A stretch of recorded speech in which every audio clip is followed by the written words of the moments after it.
So good morning, everybody. I have a very interesting thing going on over here right now. Let me check to make sure we're live. See who gets connected up. Live Twitch. We are live indeed. What's up, Camel? Hey, Dave. Good day. Good day, guys. Hey, Mondane, Charco. Quad. Vlansix, what's up, man? We're gonna go. I wanna. You think I can share some early surprises, Vlansix, as far as what's going on over there with you right now?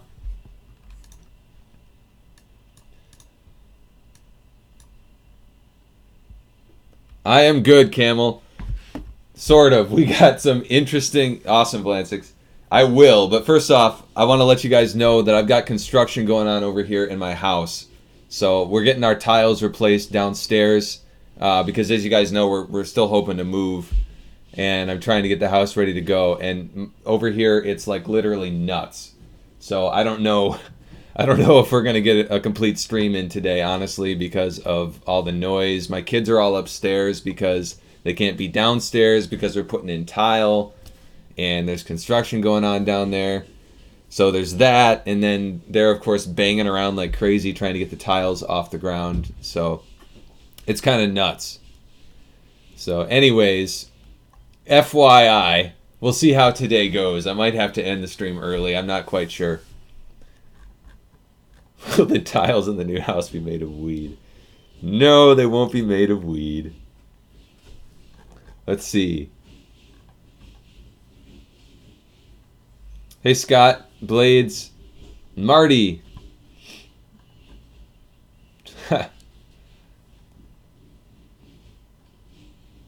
Wade, yeah, I tend to quote Simply Austin every once in a while, and that's exactly what I was doing. Good day, guys. I can't do it like he can, though. Sure, hopefully I'm not too overly distracted by everything going on over here. Hey, Sandman. I didn't know that, Camel, about hemp. That's funny. Scrolling text request. I have it on my list, Dave, but I haven't gotten to it yet.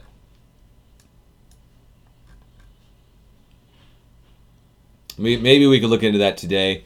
Do you have the source code for that, Dave? I think you sent it to me, right? I might be able to look at that on the stream. What I might do is go through people's requests today and try and get theme requests satisfied and stuff like that. I know you guys are still waiting on a beta from me. I'm sorry for that. One of the reasons why I haven't put out a beta is actually because I have some big news. Can you guys hear me, by the way? Because it's like really loud out there.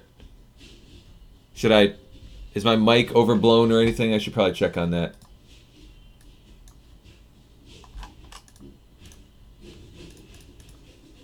Yeah, I should probably turn that down a tad. Hear my British accent. My British accent is awful. I can't do a British accent, so sorry. It's not going to happen. That's the other thing is, yeah, I've been to Europe. I spent a summer in England. And traveled around to some other countries as well, like Germany and Scotland, but which I love, by the way. But yeah, everybody's accent is so well. It's like the U.S. Everybody's accent in England is so different. It's kind of crazy. It's very difficult to understand some people, and other people are super easy to understand, and it just goes back and forth. So it's kind of nuts. Although it's like that in the States as well, but it feels like I don't know. It feels like in the States it's more area focused than it is in Europe, or in England. I mean, what'd you say? Britain is a big place. The racer broke again. Yeah, I That's me. I shave like every once in a blue moon. That's only how I do it. That's how I do it. I never bother keeping up with it. States is more spread out in their accents, yeah. Is a feature in yet to allow us to hit a key to skip the intro video? Nope, not yet. That's on the poll though, so we will get to it. So again, guys, forgive me if you're just joining. I've got construction going on over here. My kids are all upstairs, and so it's kind of a nut house over here right now, for real. Anyways,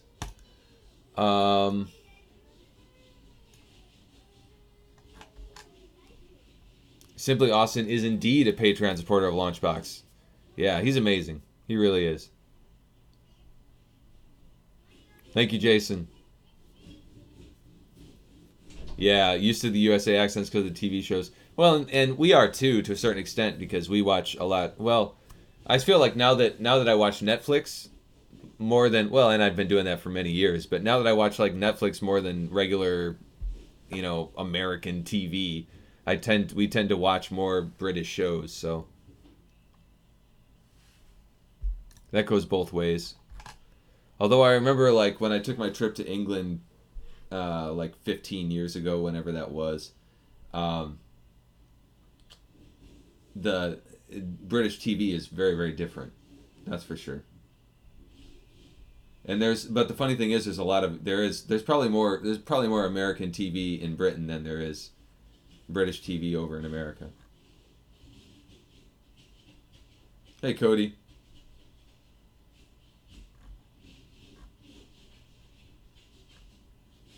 Do do do do do do do do do. Yes, Simply Austin's startup music.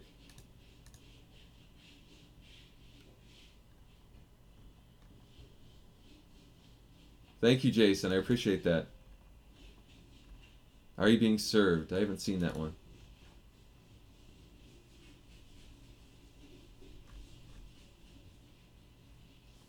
Yeah, that's part of the goal for the startup video improvements, Charco. Hey Nathan, not very late. We just started.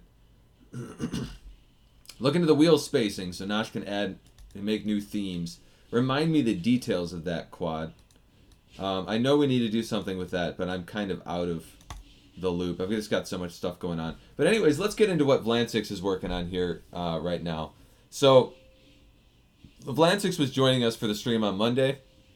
And I knew this, but I'd kind of forgotten about it. But he is amazing at 3D development. He's done a lot of 3D development in the past. So guess what he's working on right now, guys?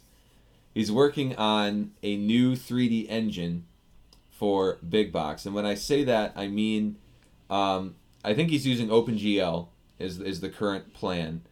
And he's, for stuff like the cover flow control and other things that are 3D, like perhaps the Big Box wall view even, that is in development right now, which actually is out, but I have a better version ready, but it's still not 100% ideal, because we're hoping to do things like that with OpenGL or DirectX, but right now OpenGL seems to be the best solution that we've found. So just FYI on that, he's got a lot more expertise on the 3D side than I do, and so for that reason he's going to be doing a little bit of that development here for us. So I'm really excited about what he can come up with there. It's still very early, so it's who knows what's going to work out and what isn't at this point, but I'm super excited about that right now. That's one reason why I haven't put out a beta, because I kind of want to see how that goes. But yeah, super exciting stuff there. Well, and the thing is, OpenGL is cross-platform, but that doesn't help us really, because WPF is still not. So, yes, I mean, it's good to have that piece be cross-platform, but unfortunately, that doesn't mean that it's going to be much easier to. I'm streaming, guys. You got to leave me alone. Hey, I'm streaming. Stop. Thank you. So, anyways, yeah. All right, let me catch up on comments.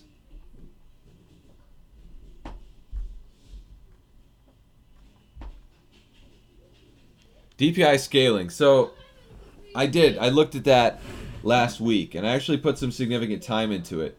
And man, is it a pain in the butt. I don't know. I don't know. It's tricky because there's 10 different versions of DPI scaling available in Windows. One thing with the DPI scaling, one thing I've noticed, all right, to fix it, all you really have to do is you go into your LaunchBox folder, you right-click on bigbox.exe, you go to Properties, you go to Compatibility, and you say Override High DPI Scaling Behavior Scaling Performed by Application. And then BigBox won't DPI scale, okay? So it's actually really that easy. That's all you got to do. Unfortunately, I don't have a way to automatically do that. Windows won't let you do that. So if you're having DPI scaling issues, for right now, just do that, and you won't have any DPI scaling issues anymore.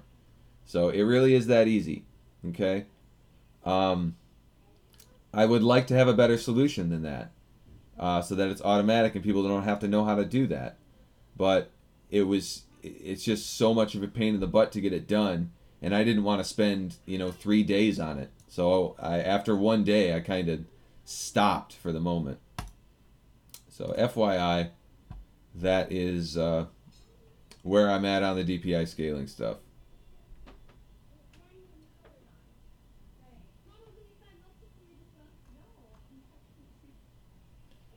Yeah, me too. The 3D engine, honestly, the 3D engine thing is super exciting to me because it has potential to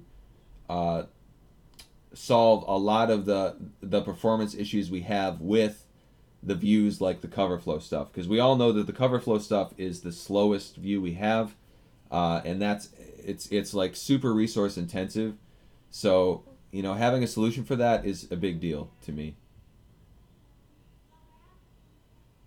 All 300 3DO cover art on the game's DB. Awesome. Thank you, Frederick. That's incredible. Yellow ducks. What do you mean yellow ducks? Sure, Mr. Young. What's your idea? OpenGL won't really help. I should be using DirectX, but I'm much more comfortable with OpenGL. Sure. So, yeah, we're gonna be. We're still researching all those texts to figure out what the best approach is.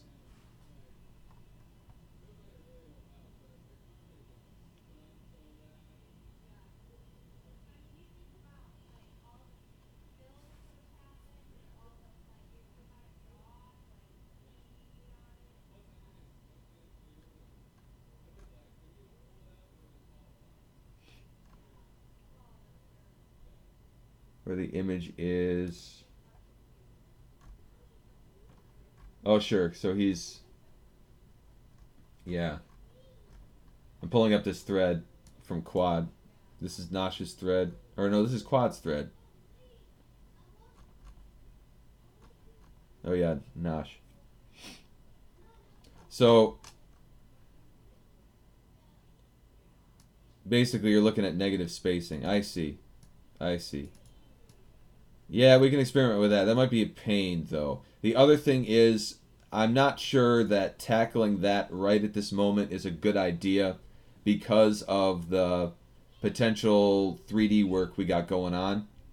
Because that could be huge, and you guys are going to have to bear with us while we do some experimentation on that, because ultimately that could change a lot of things, specifically with the wheels and the cover flow.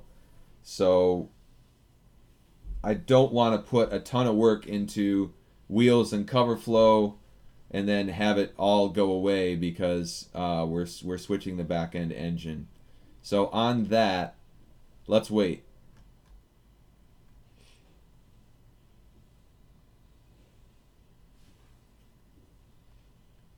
Hey, Jays.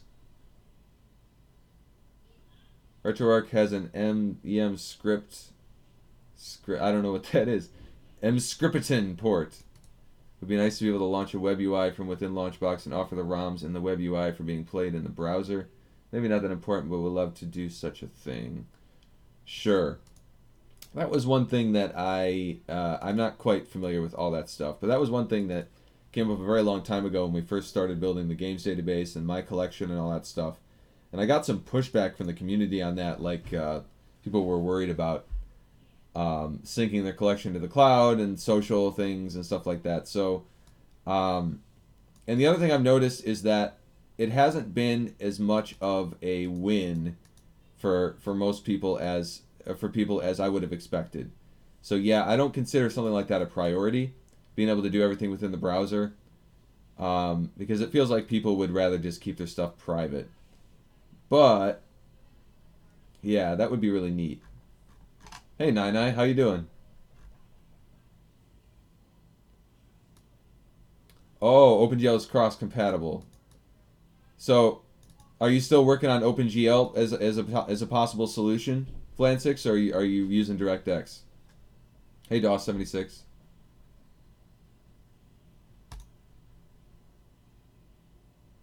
Yeah, I'm scripting. Okay. I'm not, well, yeah. I'm not going to download that right now, but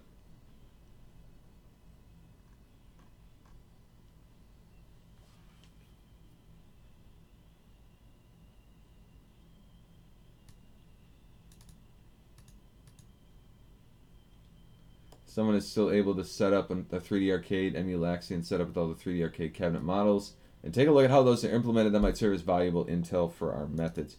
Yeah, that's another thing that would be really awesome, Lansix, if you're listening. But I mean, this is not a super high priority or anything. But having a 3D engine that allowed us to view 3D arcade cabinets, even stuff like spinning discs, stuff like that. Although I know Martin has done that already, and it looks amazing. Matic, I mean, from the forums. Mad Doc. So you are okay. So Vlantix is currently using OpenGL.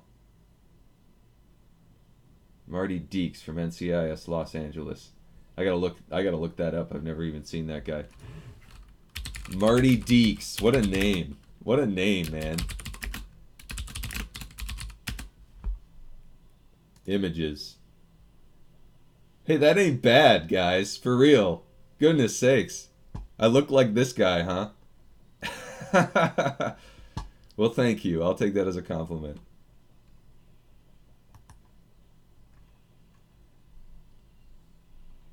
Yeah, the Steam overlay stuff. Well, wait a minute. Steam overlay actually works in Big Box. That's what you're talking about. The Steam overlay? Really? Add search to the cloud database for our collections. That, sure, that's feasible. I'm not sure that's a high priority, but that makes sense.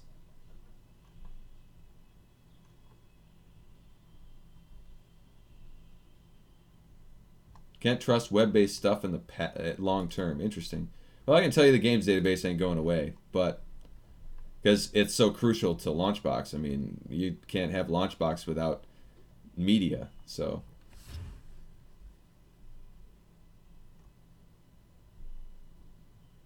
Tons of really fun stuff, absolutely. Let us roam around in arcade in first person. Gotcha, okay. Yeah, that would be awesome. And, you know, honestly, Vlantix and I have discussed stuff like that quite a bit.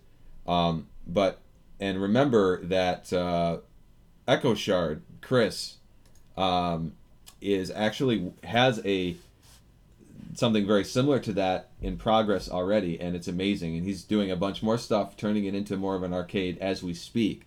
So we have community members building plugins to do that kind of thing, but it's not just a plugin. Of course, it's a whole application, and it's meant for VR. But yeah, we got people building that stuff already, which is pretty freaking exciting. And there's already a version out there available of that, with VR support. You can go in and it shows it's basically for playing games on a virtual arcade cabinet, and it's awesome. It's really, really neat.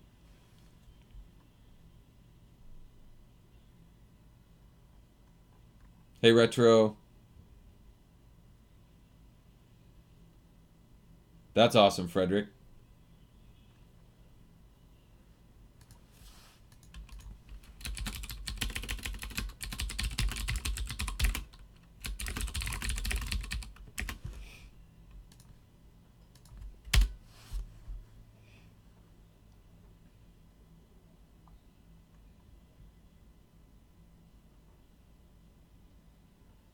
setting for Nox as an emulator. I'm not sure what Nox is, but it should be possible.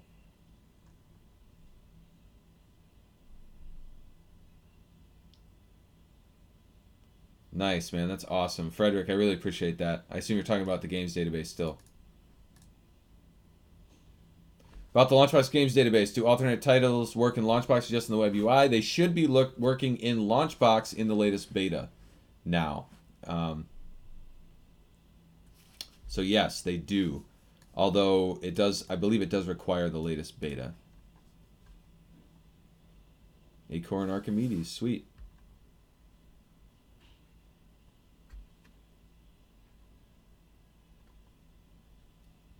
Zazu, any idea if when we can get a built-in PDF viewer for Big Box? That's actually in the poll, in the latest poll, and I believe, yeah, it just barely made the cutoff, if I remember correctly. So yes, we will be doing that. We already have Eat Canola. I think it's Eat Canola who's working on the plugin or on a plugin for that. But he's run into some licensing issues because the 3DF viewer libraries all have strict licenses on them. Unfortunately, the GPL is really annoying when it comes to products that. The thing is, so it's a plugin that's free, but it's questionable the legality of including or using a plugin that's free inside of a paid product. I don't know how that crap works. It's just a freaking mess, and I absolutely hate the GPL, to be completely honest with you guys. But we have to obey it, and I'm not one that's ever going to, purposefully at least, break a license. So we have stuff like that going on. Trying to... it's great that he's working on this stuff because I can talk to him and get his advice as far as when we, if we can implement it directly in Big Box, and when we do, we have a solution and all that stuff. So, anyways, that's the status of the PDF viewer. But yes, that will come eventually. Even if we have to build it ourselves, that's what we'll do. You never know. Nintendo might just ask you to remove anything with their logo. Then what? If that's what happens, that's what we'll do. But I tell you what, that hasn't happened in many, many, many years with any particular website. I mean, Wikipedia would have to do the same thing, if that makes sense. Even Wikipedia shows game artwork, okay? It is legal, it's 100% legal for us to show video game artwork for fair use reasons, okay? There's nothing wrong with that. However, I get it. I mean, Nintendo's a jerk with all that stuff, so who knows? But no, we're not doing anything illegal with showing their artwork on the site.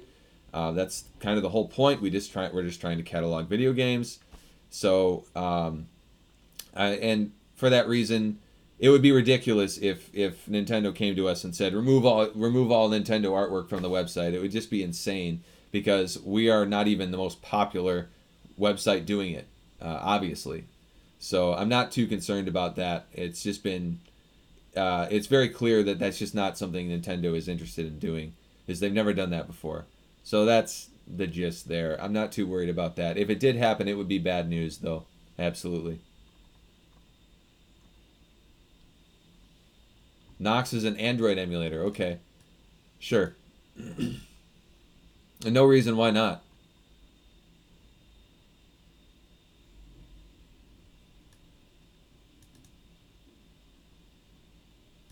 Yeah, I played with Retro Arcade Neon, and it's actually really cool, although it's extremely limited and disappointing in a lot of ways. So yeah, I'm with you on that, Gore.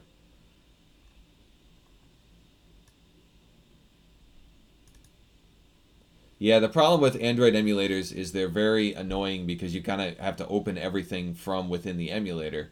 And so it's very difficult to document games. But the thing is with that, there's nothing we can do about that. If it doesn't provide some sort of mechanism for us to hook into a particular game, then we can't make it super easy. But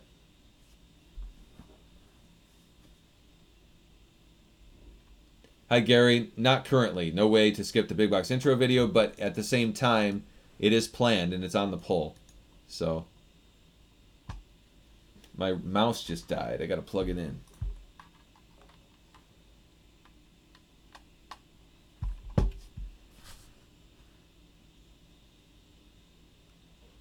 Where are you pulling the arcade notes from in the MAME XML games? Arcade notes, I think, are coming from the games database, the LaunchBox games database. Notes, meaning description stuff. Fair use. Thanks, Constitution. That's right. Hey, Ice baby.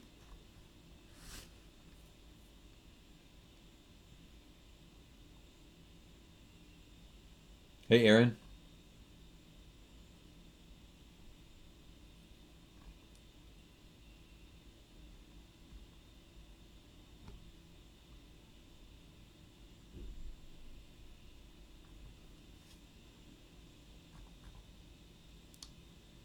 Yeah, I mean, that doesn't make any sense why an image. Nathan, I don't follow that, because the thing is, there's no difference between downloading an image and displaying an image on the web. Technically, there's zero differences there. So it doesn't make any sense to me why that wouldn't protect me. But I know the law is a freaking mess, and that's one of the problems. But anyways, I'm not worried about that. I can't. I mean, what is the difference between downloading an image and downloading an image to display it in a web browser? There's no difference at all.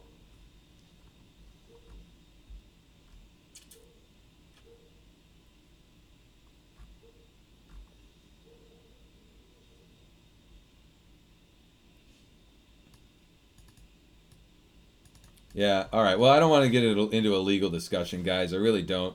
But if we end up having to take down everything from the games database, that's what we'll do. But that would suck. So let's hope that doesn't happen.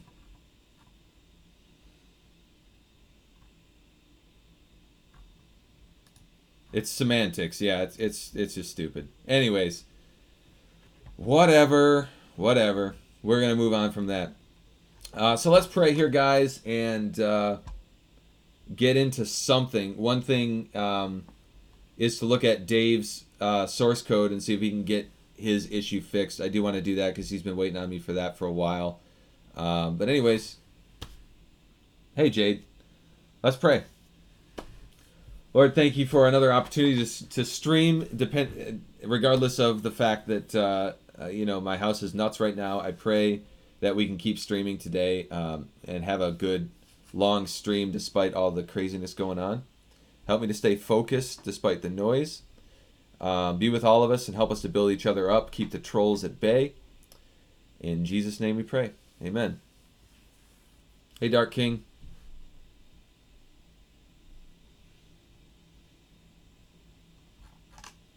All right. So,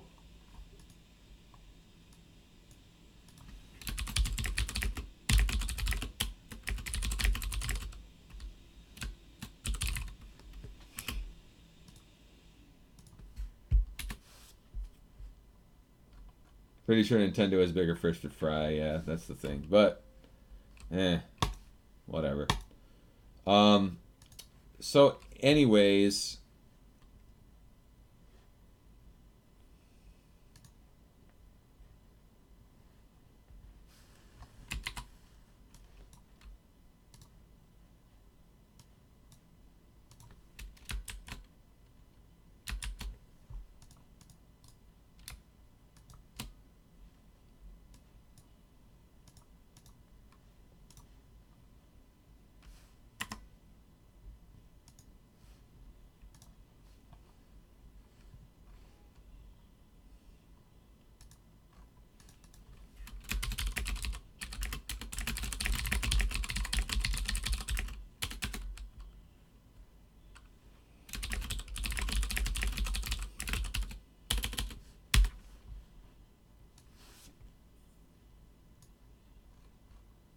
keep the trolls at bay. In Jesus' name we pray.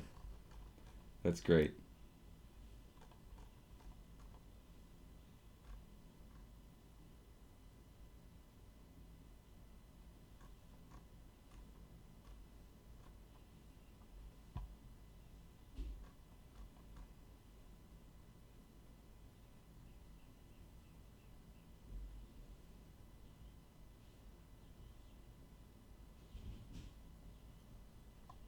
There's a new Hyperspin trailer, really? I didn't see that.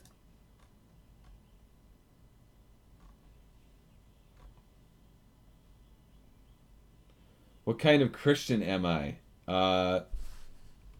First, before I get into anything on that question, I want to say that I'm the kind of Christian that believes all Christians are Christians. And I'm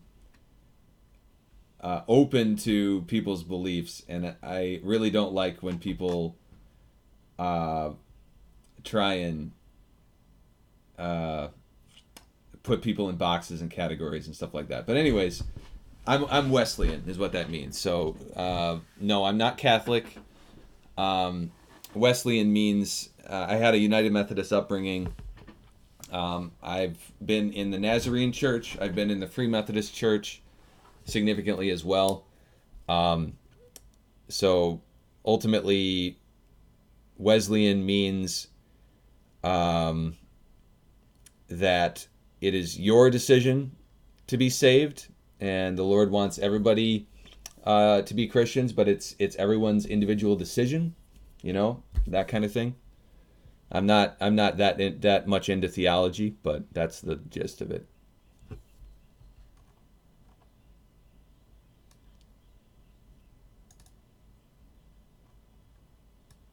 Let's see.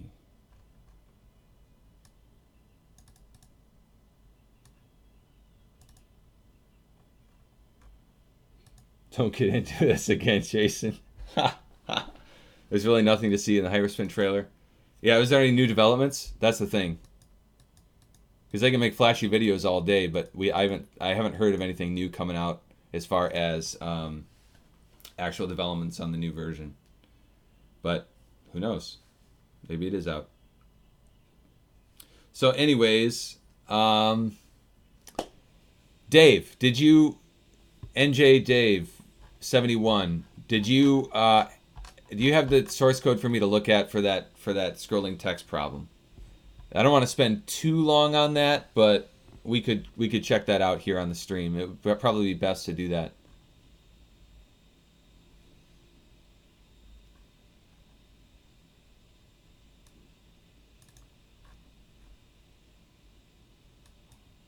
Do I submit to the will of God? What? I don't know if I'm gonna answer questions like that. I don't want to get into a big theology discussion, mostly because I don't want to offend a bunch of people. So there's that. I don't keep religion out of anything because religion is like me. Except it's not religion. It's my relationship with Christ cannot be separated from me. So it's very difficult. I don't necessarily believe that I need to keep religion out of certain areas of my life because it's just not possible for me. But yes, I understand that it probably isn't good for us to get into a deep philosophical and religious discussion on theology. I'm not interested in doing that. So there's that. Okay, Dave just sent me something cool.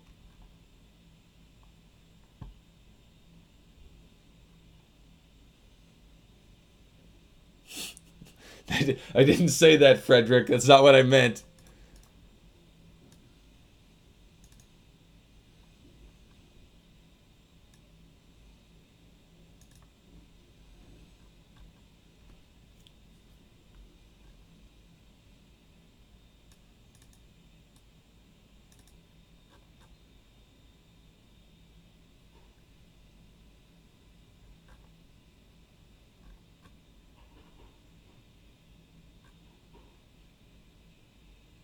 Thank you, Donate. I appreciate that. All right, so let me check out the forums. I think Dave sent me something here.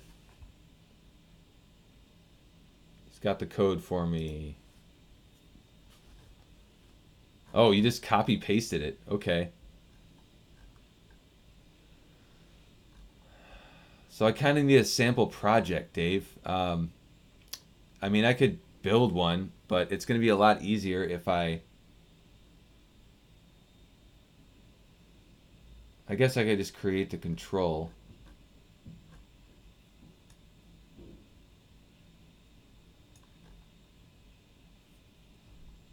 drag. I don't know if I should show you. The thing is, do you want everybody to see the code? Dave, do you care?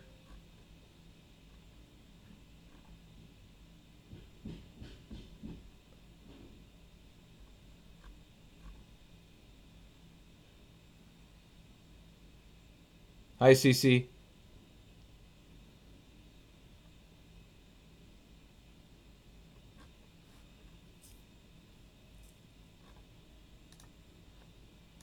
All right. So,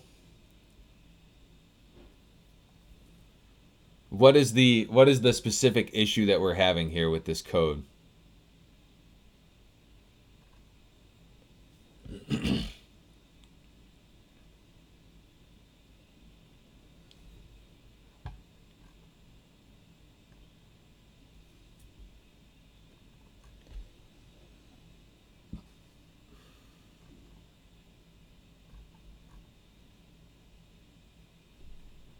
Hey, Nash.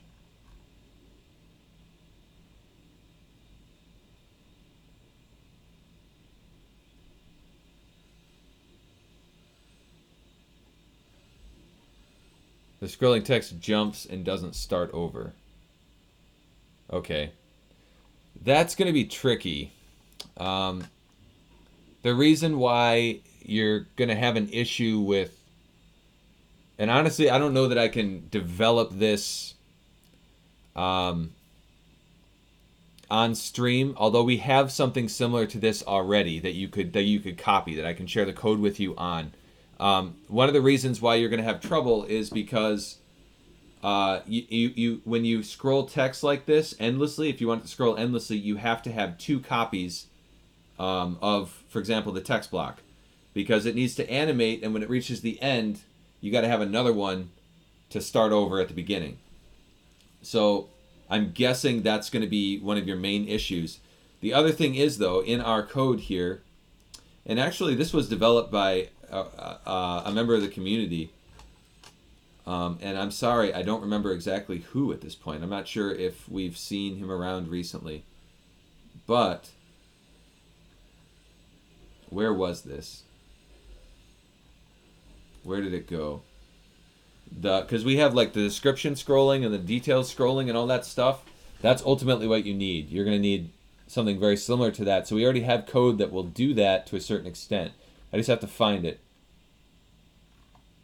And I can share that with you, Dave.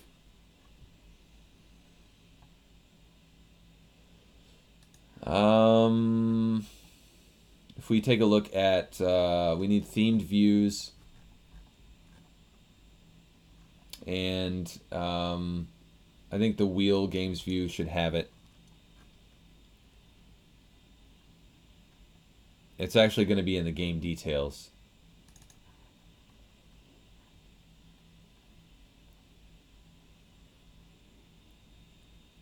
We have this scrollable text block. Okay, let's go to that definition. So scrollable text block, this is in Unbroken LaunchBox WPF controls. How did I miss that? It's right there, I just didn't see it. Okay, so this is the code for the scrollable text block. So I actually have this written. The only thing that is different about this versus what you're wanting to do is this scrolls vertically. So you should be able to adapt it relatively easily to go left and right as well. So I'll tell you what, I will just copy this to you or zip it up and post it to you, Dave, and hopefully that will get you headed on the right track. So let me zip it up and get that done here real quick. Scrollable text block. And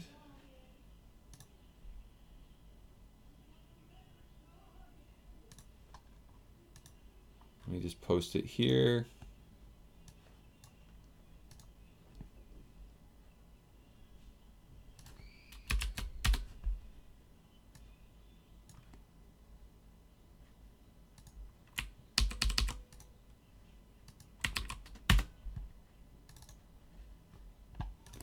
And here you go. Submit.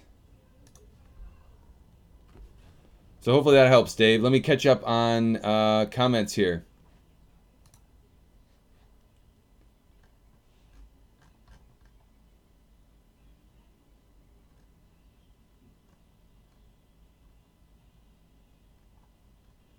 Hey, Jay Cross. Grilled cheese for breakfast. Yum.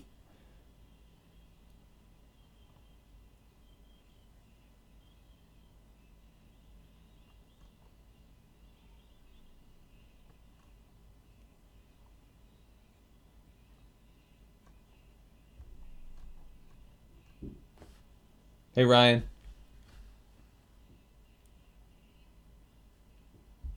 Dark King, please don't be bringing up theology anymore, brother. I don't want to argue religion and all that stuff on stream. So that's where I'm coming from. I'm not a Muslim. I will tell you that. I'm very, very positive about that. Not that I have any problem with Muslims, but I'm not a Muslim, dude. So let's not discuss that or there'll be a quick ban.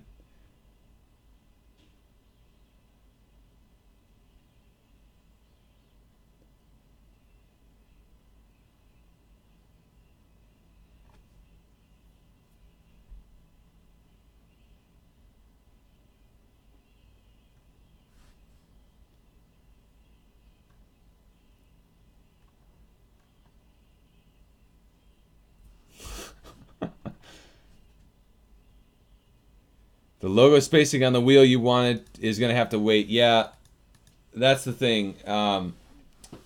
Unfortunately, because we're working on the 3D stuff, it just doesn't make sense to tackle that right this instant. So, thank you, Dave. Hey, Mental.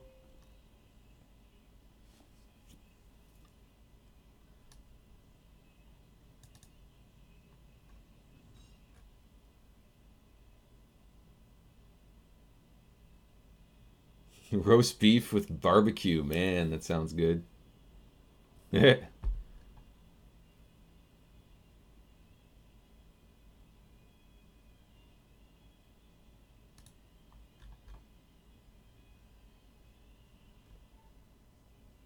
some features of premium eventually trickle down to the free version? Yeah, that has happened before. Actually, it doesn't happen that often though, because there's not a whole lot of reason to do it. But yeah, you know, eventually, maybe. Just don't hold out hope on that because you know, enter the giveaway, man. Enter the giveaway. We have 100 licenses that are going to be given away on Friday, so that's a better bet.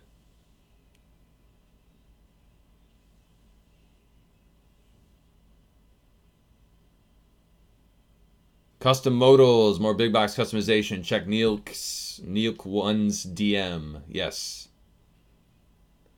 Yeah, let's not make religious jokes, James, but thank you. I'm sorry, Nosh. That really sucks for real. Yeah. God is love. I like that. It's true.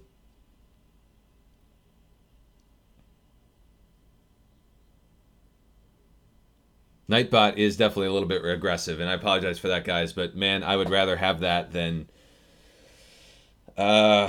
deal with the tremendous troll issues. At least it got reduced pretty significantly. And I didn't look into trying to use Nightbot for the restream or for the chat. So forgive me for that. But so far we're good. So we've been working on. I've been working on the wall view, primarily Mental, and then random things. So don't have a whole lot to show for it, honestly, since Monday.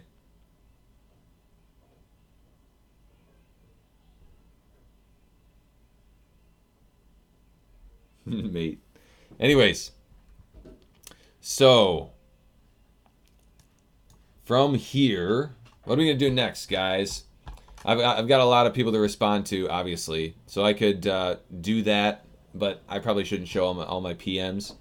On my to-do list, we're kind of in limbo because of the 3D stuff. I honestly, with Vlansix working on that stuff, I'm kind of, assuming that goes well, we are going to have to redo some things. So I don't know. So we don't want to really work on cover flow stuff. We don't really want to work on the wall view. Although that is, I have a version of it ready. It may or may not make it into the final release. So we could do other stuff. One thing I noticed that I keep getting mentioned recently on the forums is there's issues in loading up games if you like to spam keys. We could look into that. I do need to add Steam Banner support to wheels, because that was Snake Eater is working on a theme that would be good for. So I would like to do that. Although that is the wheels as well, but that doesn't deal with placement so much as the back-end image stuff. So I think I might tackle that. I still need to get alternate titles in there for combining ROMs as well. So those are the kind of things we could work on today that would be smart to work on, I think. Adding Steam Banner support to wheels, that's probably what I think I'm going to try and tackle next.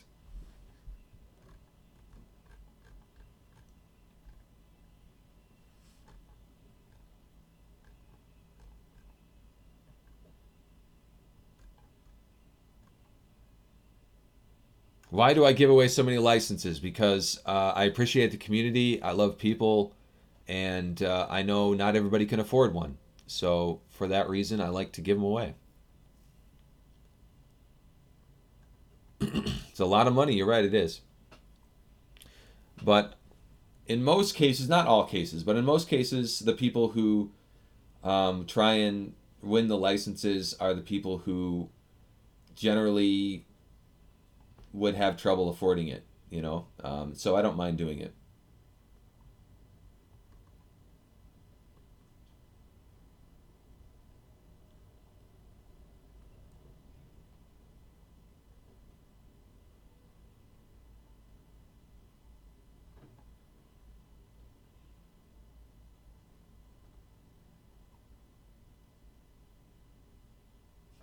Oh man, camel. Hey, Vissy.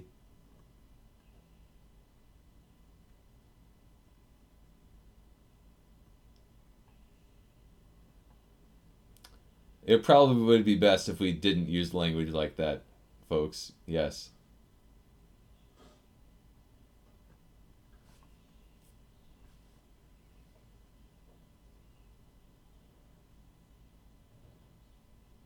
Putting Gorilla's platform logo fading out in the default theme. Sure. We could do something like that. But Snake Eater, yeah, I need to get him. He's working on a theme that's really, really beautiful, actually, and so I'm eager to get him what he needs for that theme. Sorry, Shinra. 5 years. I know it hasn't been that long. What a thrill! Select the first game of a certain letter. The search is going to be your best bet for that currently. Although I know that's been a request for a very long time. If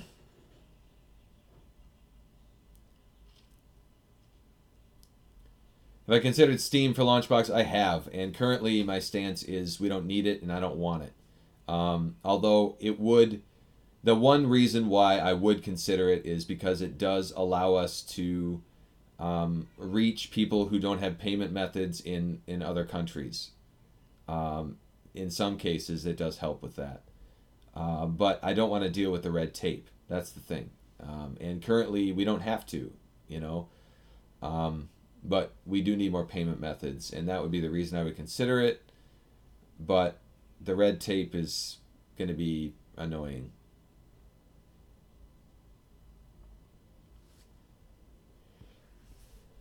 There is ways to add specific arguments for certain games. Absolutely. There's command line parameters options for emulators on specific games. So you can use that mechanism. Just edit the game, and in the emulation tab, I think is where that is. Thank you, Wade.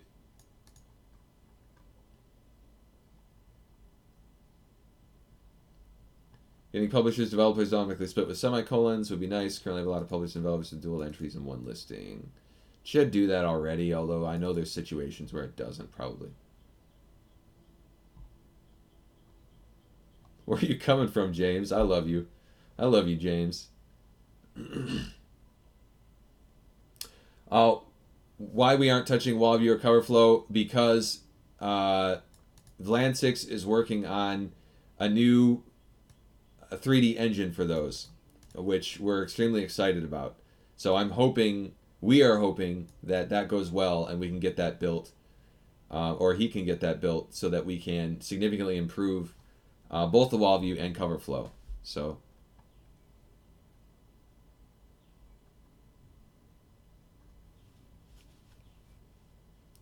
keyboard automation, unfortunately, probably not, because we got to stick to what's on the poll. Although that is definitely going to end up on the next poll.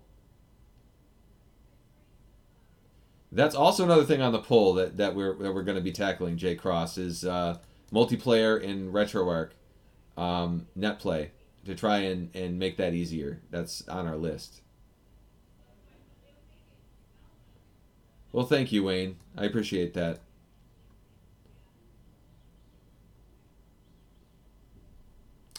You know, I have thought of linking a license sale with charity, but I haven't done it because I don't know what I'm doing. But that's something we should definitely consider, because that would be really awesome. I would love that.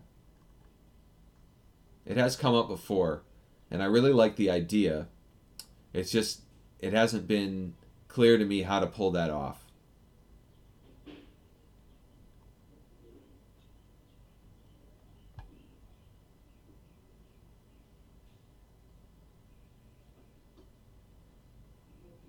Well, thank you, Paul. I appreciate that. Honestly, guys, I'm a screw up. I'm not always a good guy, that's for sure.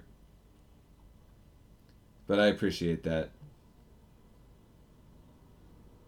No, that's an interesting piece of spam there.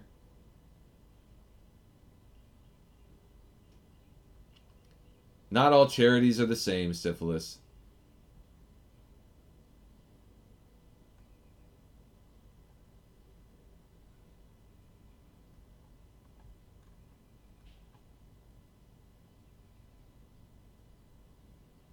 Obviously, we'll lose 30% on every sale also. Yes, there's that as well. And so the way I see it, if we can pull it off doing it ourselves, and we are, I don't need a store. I've considered the Microsoft Store before. I've considered Steam. But it just doesn't make sense to me to use those if we can make do without. And we've done very well without. However, the one area where we've had trouble the entire time is being able to support people who don't have a credit card in other countries. If you do have a credit card in other countries, you should be fine. But a lot of people just have a bank account or a debit card or something like that that won't work across borders very well.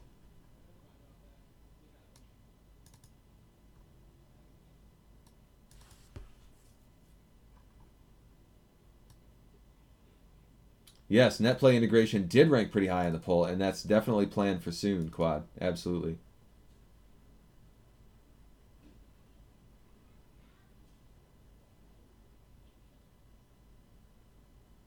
Win 10 GPU pass-through. Are you talking about VM?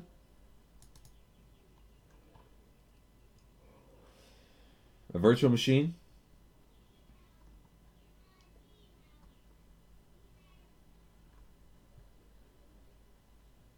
Multiplayer net play for Infinity Box. Yes. Infinity Box is Echo Shard's 3D virtual reality thing that I was talking about earlier. I've not tried getting in touch with Humble Bundle, but that would be neat. That'd be really neat.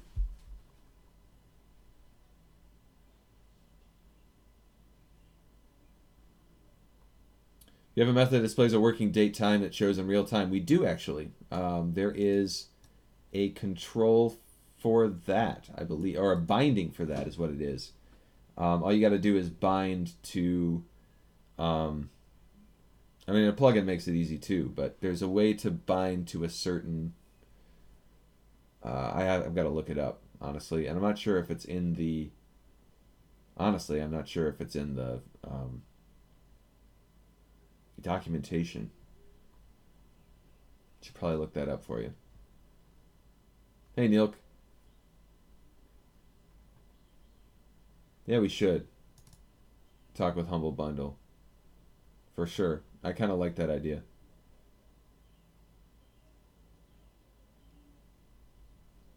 Allow button presses to make game descriptions disappear and reappear like in LaunchBox. Oh, you mean the sidebar kind of thing? Sure. We'd have to... Really, we should... for stuff like that, I haven't heard that before, so we should put in a Bitbucket ticket for that and see how many votes it gets.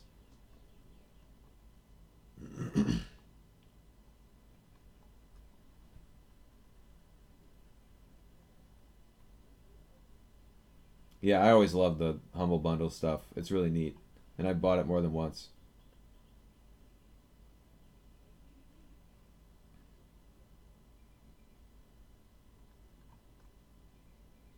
Please don't do Windows Store. Well, if we did do any store, we wouldn't remove the ability to just buy it from the site. I would never do anything that would like be exclusive. So FYI in that. But I currently don't have any plans for Steam or Windows Store or anything like that because I would rather not.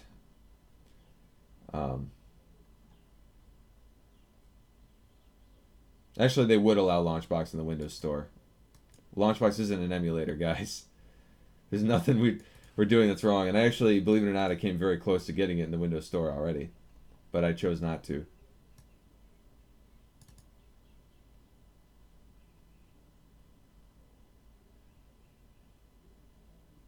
GOG would be neat. I would love to work with GOG. And actually, before we were big, I did reach out to GOG and they denied me. No! Which is funny.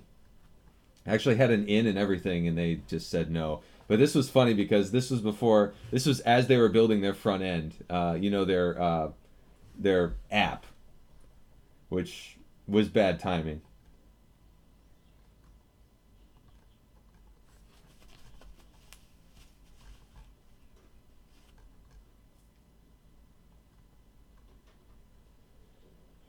It's hard to use Steam without a credit card too, so yeah, well, then there's not a whole lot of point in that.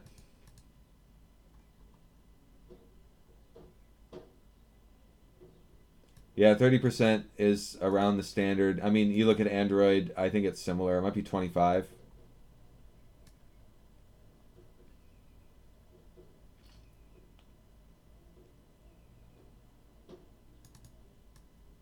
A lot of games have multiple publishers, and there's no way to add a new publisher to an existing one in LaunchBox without typing a semicolon and typing it in.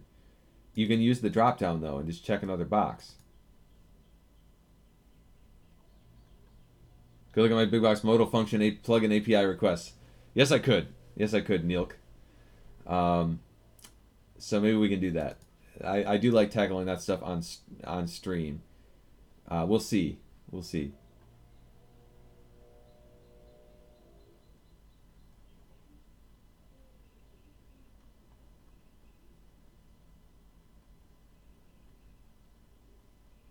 Games counter is still counting hidden games if they are deactivated. What view, Deli?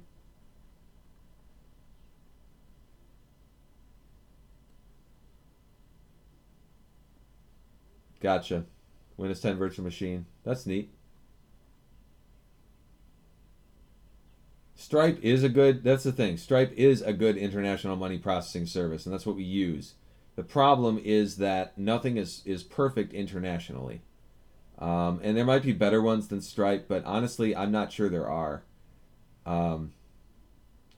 So, like, the only good solution would be to have multiple providers, and that's what I am looking into that because we kind of need multiple providers. One thing that has come up recently is Amazon Pay. That seems to be pushing forward, but I need to look into how well that works internationally.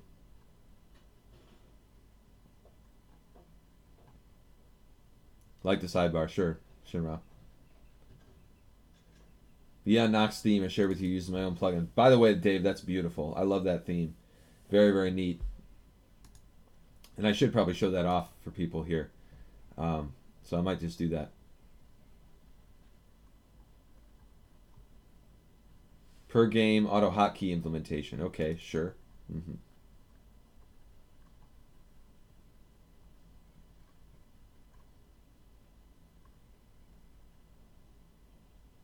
GOG should replace Galaxy with LaunchBox. That's what I tried to get going, man. I tried to get that going for a long time, early on, but they weren't gonna have it. That was back when everything was free, and there wasn't even a premium version.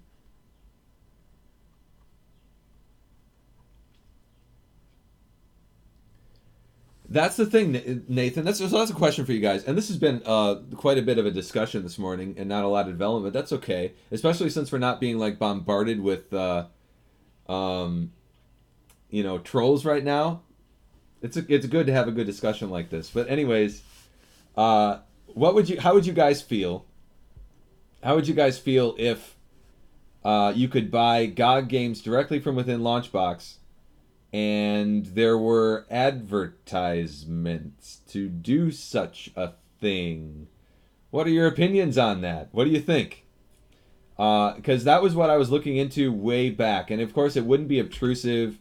It wouldn't be really that annoying. But I don't like ads, right? I've never liked ads. And so I'm very hesitant when any of that stuff gets introduced. So what do you think? How many people despise that idea? And obviously, if you have premium, you would obviously be able to turn all that stuff off. But that is something to think about as feasible. I don't. The thing is, we don't need it, right? Okay, because right now we are very stable in our premium purchases.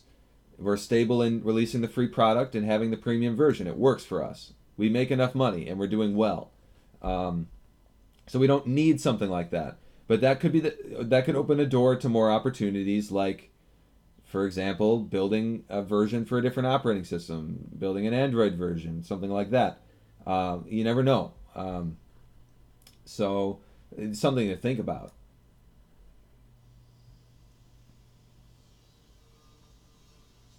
Oh man, I love Sierra Adventure games too, man. King's Quest was my absolute favorite growing up.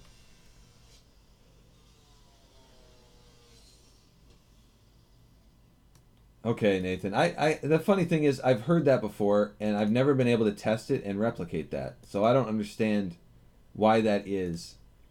But yeah, I hear you about the publisher developer stuff.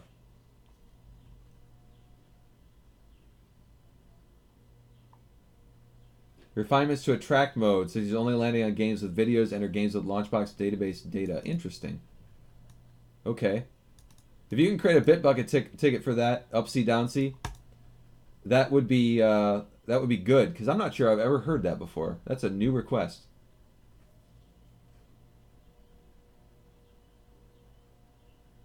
System Shock, absolutely. Ultima, sure. A lot of those I haven't played, honestly, but I know they're good games. For Windows Store, no, you wouldn't have to make the application UWP. The Windows Store does work for traditional Windows applications as well.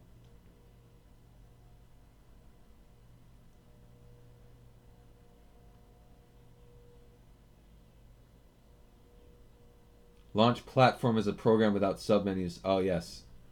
Yes, there's that one. That will make it on the next poll for sure.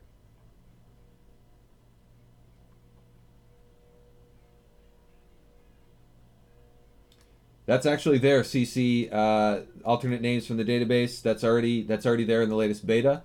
However, I'm still working on getting it into the combined ROMs feature. So there's that still. Don't worry, Camel. I'm not making it UWP.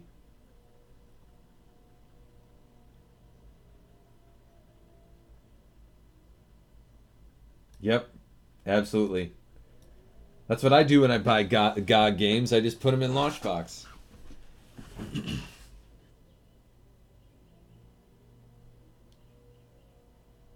So Amazon Pay works well for you then, Neil? That's good to know.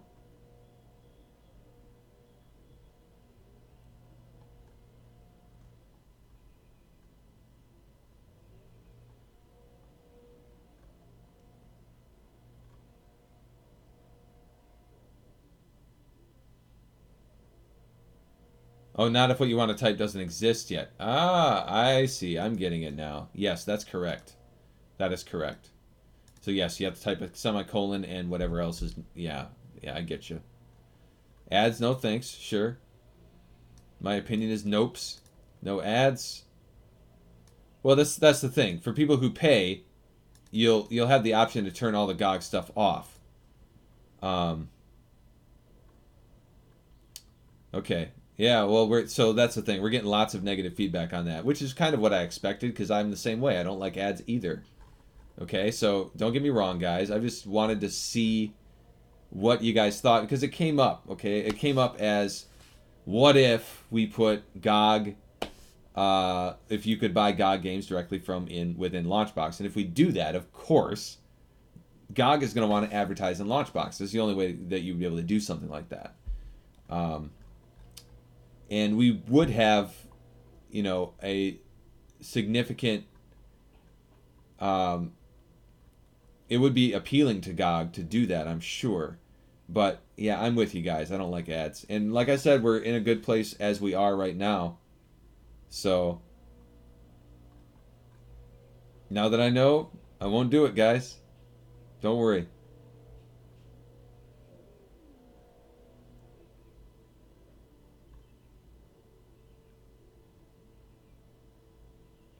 I think at the moment, I'm with you, Nathan, on this. I think at the moment it might be more worth thinking about opening a proprietary LaunchBox store and courting indie publishers. I kind of like that idea. I do. Um, which would be kind of cool. It really would. Yeah. And actually, Vlansix and I have discussed that quite a bit, and I've discussed that with Kirsten as well. Um, but that's hard, really hard. So I'm not sure. I'm not sure about doing that. It kind of scares me a little. Although it would be really neat. It's a new direction. It would be completely different. So I'm not sure.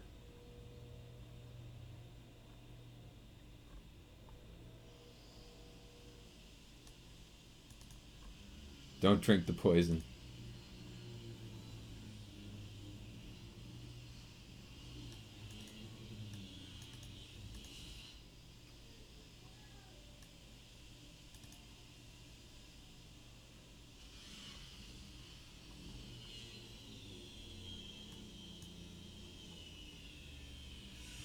Adblock. The thing is, yeah, if we did do ads, it would only be for the free version, of course. So everybody who's worried about premium having ads in it, that's ridiculous. I would never do that. I'm not that kind of awful person. But um, I'm getting so much negative feedback on ads, period, which honestly is how I feel about ads too. I use Adblock. I will admit, I don't like I don't like ads. I never have. So I'm with you guys. I don't see us going in that direction. That's why you need videos for all your games. Upsy downsy.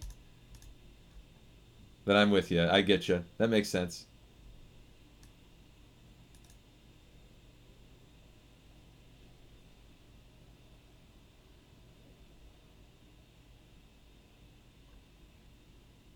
Okay, let's drop the ads. I'm off that. We won't do that. I promise. You guys have convinced me. No ads. All Windows Store requires UWP. No, it doesn't. Unless they changed that recently.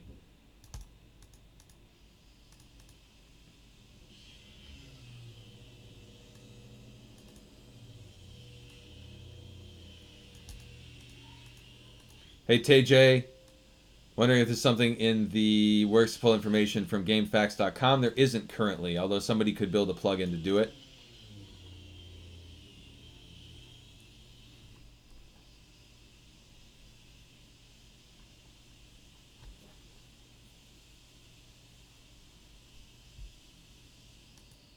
The issue with attract mode fixed. See, that's the thing. I've never experienced that, and I always have attract mode on my cabinet. So it's pretty odd that it's happening for a few people. But you guys can comment on me if you guys ever have issues with attract mode running in the background. It's yeah, I've never seen that happen. At least not for many versions. So of course, if it's happening for you, I need to know about it, and I need to know what emulator you're using, you know, what game you're running, stuff like that.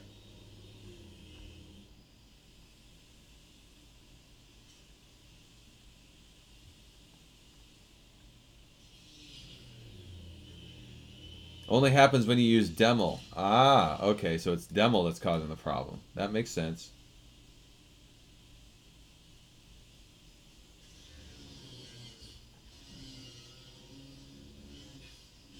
Stifless.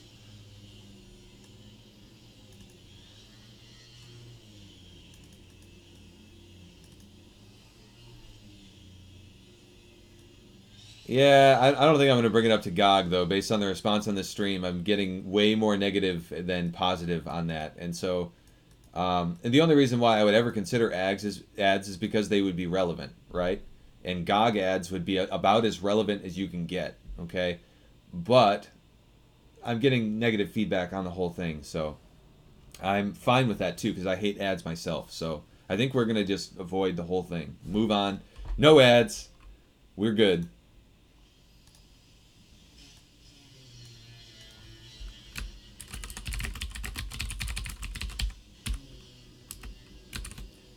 Also, I'm having trouble talking because of the dust coming in my room from what's going on downstairs. I'm getting dry. I need a drink, and I'm out.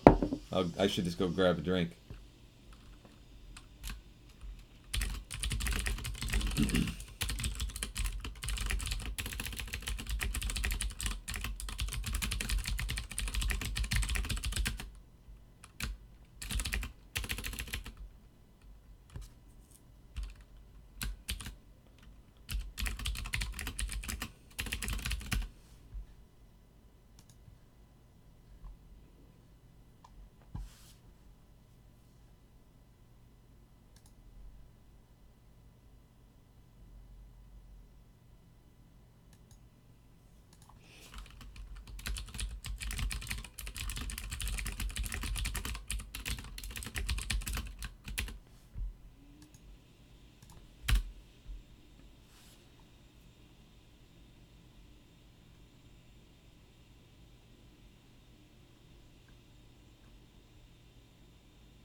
Added an AHK fix, but would love an official one. Autohotkey. Oh, sure. For Demel.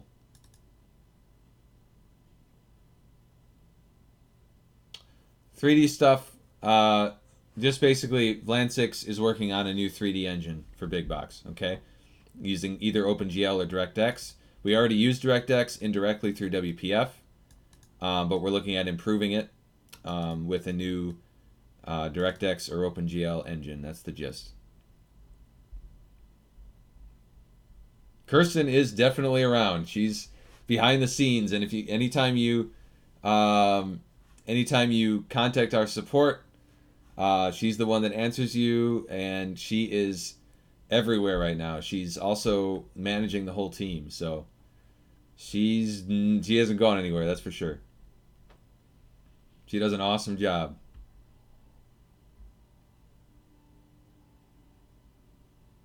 By the way, guys, it's Kirsten. Not Kirsten, not Kristen. It's Kirsten.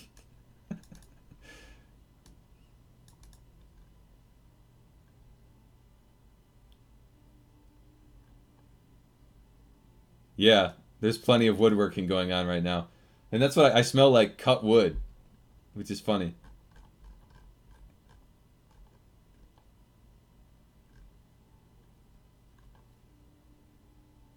For older games that do not run on newer versions of Windows, can one launch it from LaunchBox through VM and make it launch directly without Windows to start up first somehow? It's a pain in the butt. And I think it can be done, but honestly, it's not a good way to do it. It's really, really tough. That has been like really a pain. And I think there might be a new emulator out there to help with launching old Windows games, if I remember correctly. I need to look into that though. But yeah, that's always been a pain, and it's really annoying.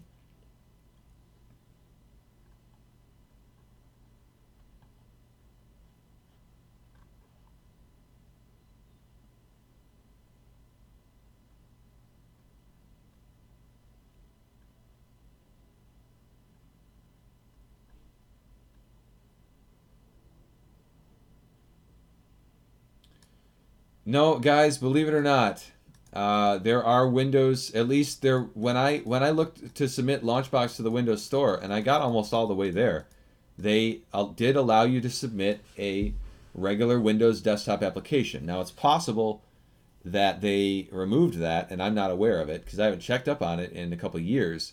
But yes, at one point at least, they did support submitting Windows desktop applications to the Windows Store. Thank you, Robbie.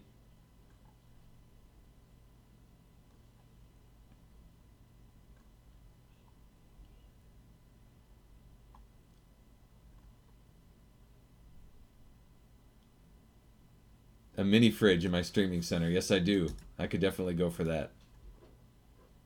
Basketball Kings. Sub to me. No thanks, man. Jason did not jump the shark.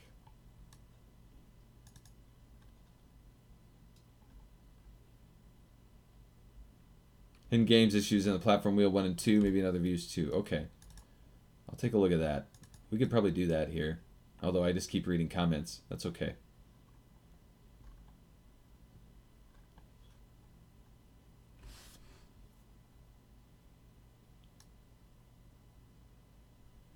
There's got to be some kind of configuration or odd issue that you're running into there, Shinra. Because no, it doesn't. That's not an issue for most people across the you know.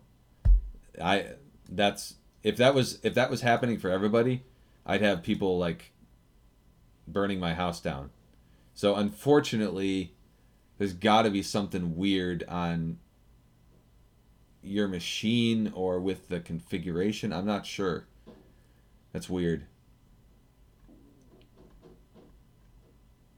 Somebody needs to ban Basketball Kings.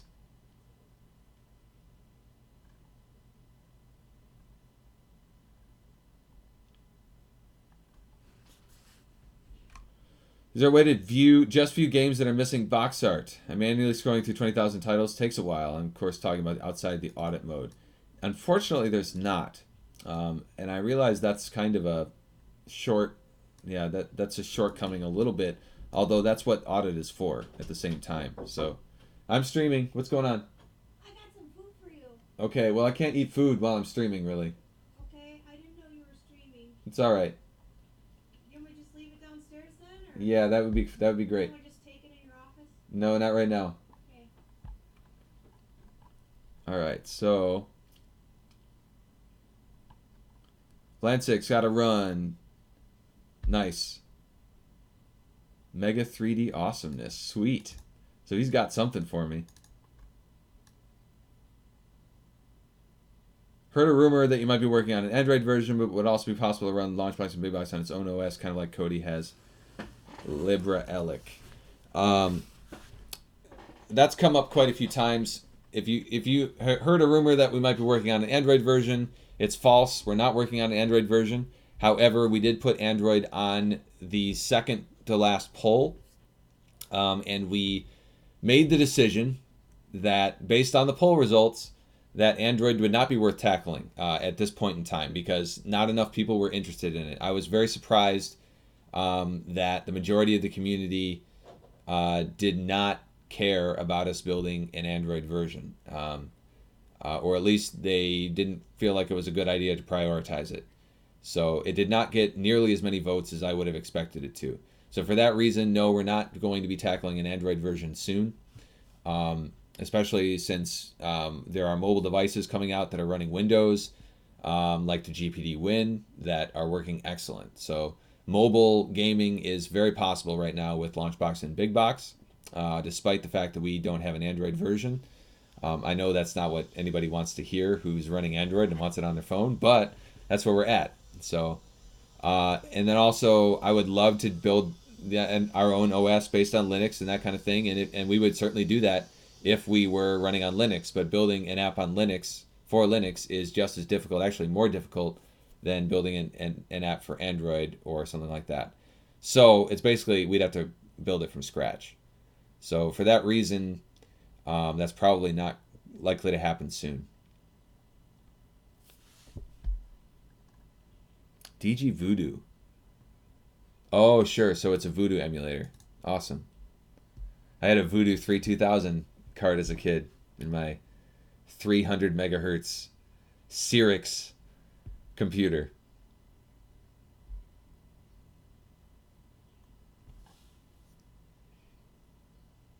What happened to the built-in PDF reader? We had so many issues with that, and now it's been built. That came up earlier in the stream. eCanola is actually working on. It has a PDF reader out for LaunchBox, but we need to dive into the licensing issues that are related to it. So I mentioned that earlier in the stream. Virtualize a Pentium 2 233 with SLI Voodoo 2. That's hilarious. Yeah, I'm not going to eat, guys, in front of everybody. That's okay. I can run the theme demo, Dave. Sure. I'll do that real quick here. So this is Dave's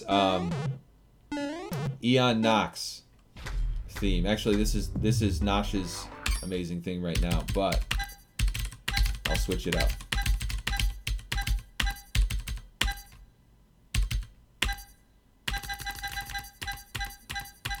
Gotta be careful. There it is. It's really pretty awesome. And it's still in development, and he has, I see how it's jumping the marquee down there. But man, there's some really neat stuff here. So if we go into consoles, you'll see, get the full effect of this view here. And I haven't even gone into all the views, but there's some amazing stuff going on in this theme. So definitely cool stuff that we want to show off. Let me switch up the theme, or the view. So this is just simple text view. Oh, I'm hitting the wrong button, like a dummy. Wait a minute, why is my view not changing? What happened? My view isn't changing all of a sudden. Keyboard mappings. Switch view is 5.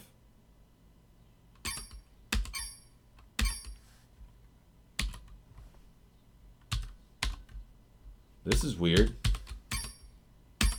Never seen that happen before. Maybe it's something with the theme? I'm not sure. Try this again.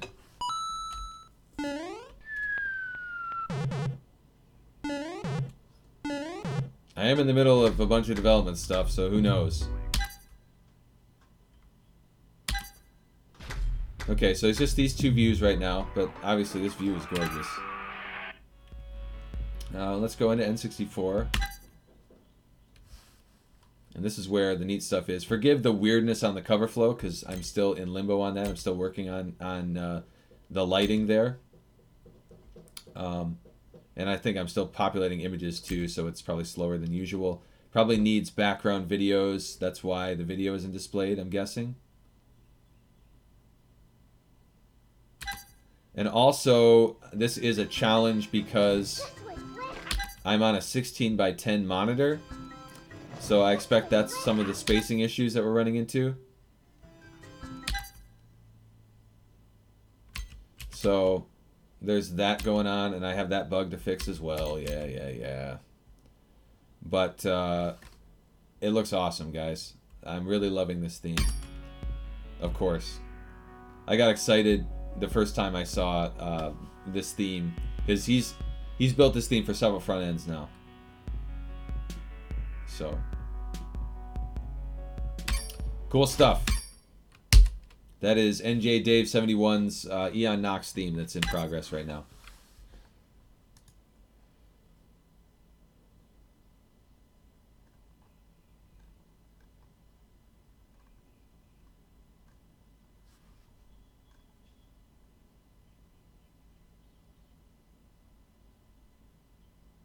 An option to turn off the clicking noise in attract mode.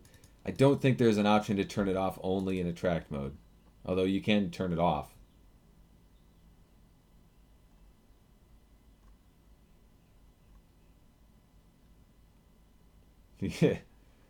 Yes, I've played with Raspberry Pis a lot actually, and they're a lot of fun, but of course they're underpowered for what we were doing for the most part.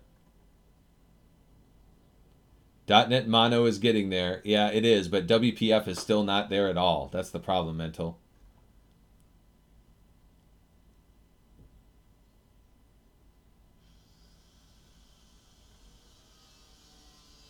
That's pretty awesome, though.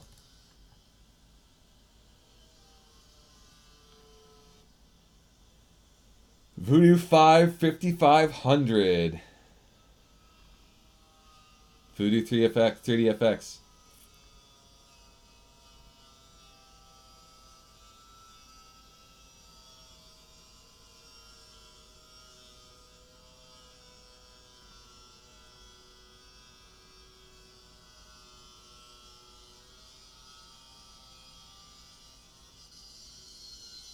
Nah. I'm sorry, Mental. I know what that crap is like.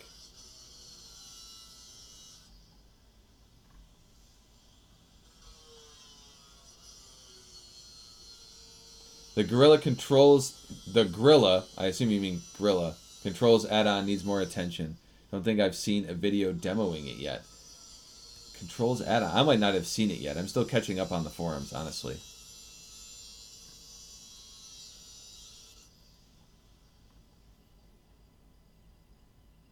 I don't know. I think GameFAQ, from what I hear, GameFAQ does have an API, but I haven't done much research into that. But somebody could build a plugin to support it for sure. I've actually never seen that before, Nathan, but I guess it does happen sometimes, where the view doesn't change with the key press. Maybe that's new.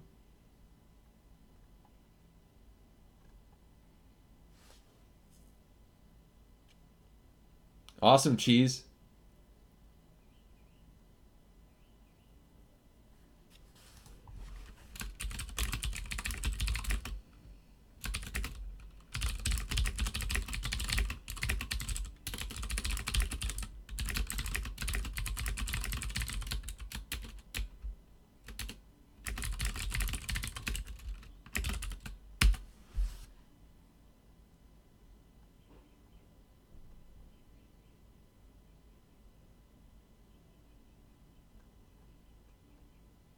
Take it easy, Dave.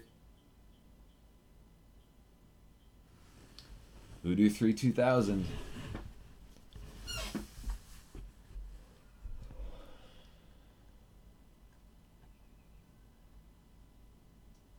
Why does your big box start to the category view and not the platform view like mine? There's a setting for default startup view, Nicholas.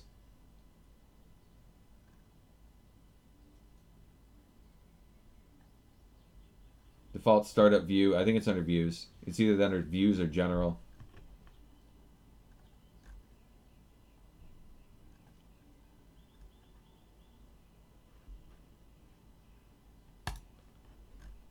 All right, guys. Well, I'm finally caught up on comments. So why don't we try and get this Steam banner support added here quick. Actually do something. So image groups, we could add Steam banners here. And then we need to go through like all the references.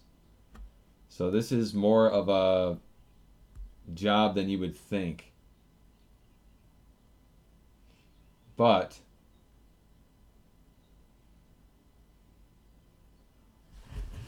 it's probably worth doing. Do we do banners or just Steam banners?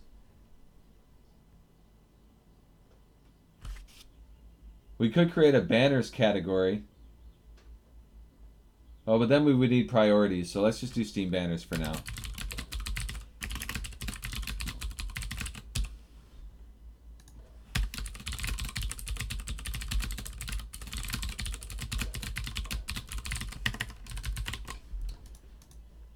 And the tricky thing here is using it. That's the thing, and it's all over the freaking place. So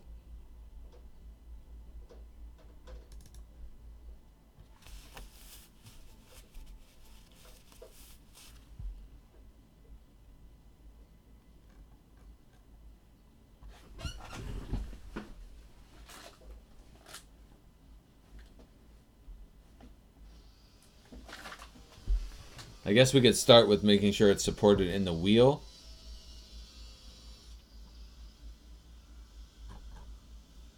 This is in the image cache stuff, so this would be important for the wheel actually.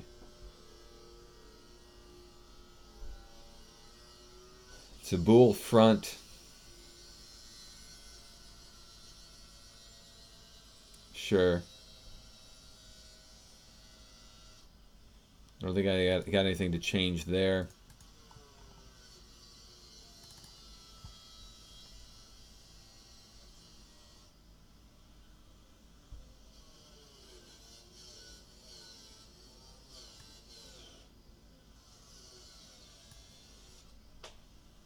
I think that's okay.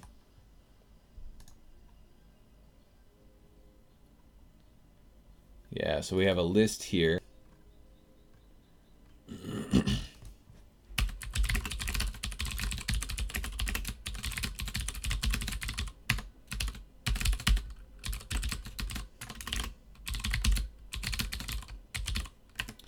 Random image file path, image types dot steam banner. Okay. How did I? There we are.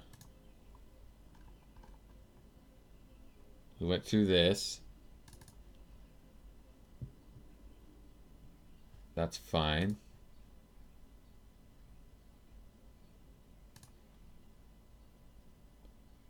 The audit form.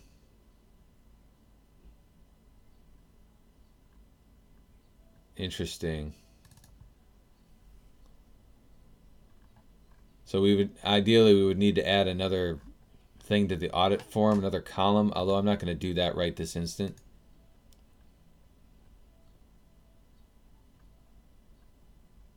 The main form, it's basically showing it, yeah, up above. Picture viewer form should go through this. Case image groups dot steam banners, image types equals root dot data manager dot settings dot steam. Wait a minute. Oh no, that's different. Yeah, we don't need that because there's no priorities for this guy, so we don't need that. Picture viewer form is good. We got app.xaml. Okay. What's going on here? Get next image type. Okay. Else if image type equals image groups dot steam banners, we're going to return image groups dot boxes, and this is going to be image groups dot steam banners. We're just adding another image group into the rotation.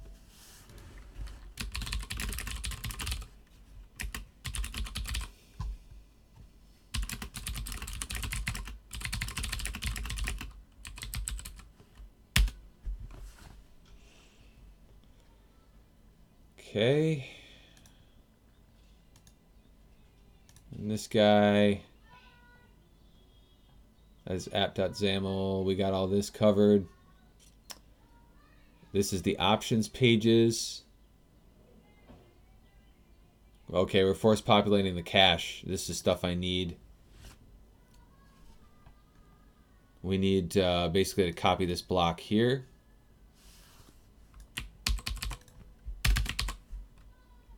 This is force populate cache for game image groups dot Steam banners. And the other thing is I think we need to change that to a 7.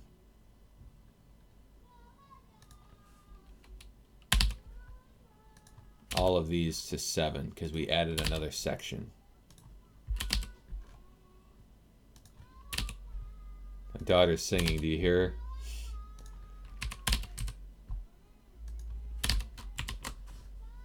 Okay, and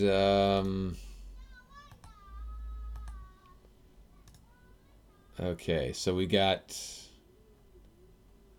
that should cover the options pages, and then we got cover flow with details, games view model. This is important here. Update image. Else if image type equals image groups dot Steam banners, image path equals game dot get random image file path image types dot Steam banner. That'll make it work with the cover flow, hopefully. We've got an extra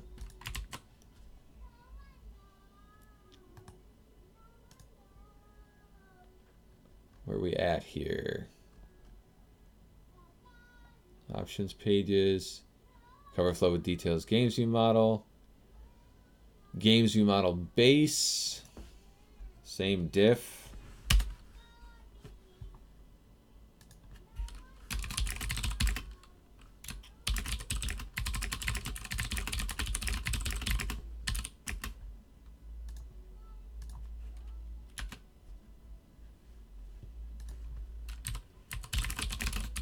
Image type equals image groups dot Steam banners. Path equals game dot get random image file path. I should probably just copy this. Image types dot Steam banner.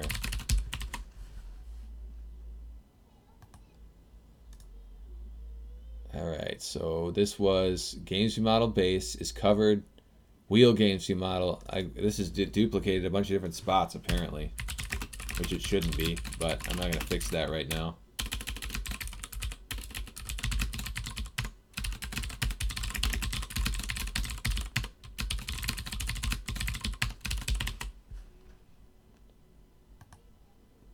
Okay.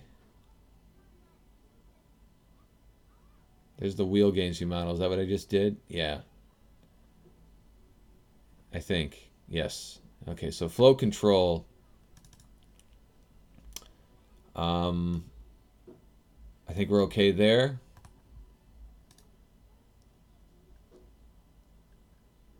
Thumbnail manager, here we are. Else if image type equals image groups dot Steam banners, then image path equals game dot get random image file path image types dot Steam banner. I don't think we need the caption thing there. I think we'll be okay.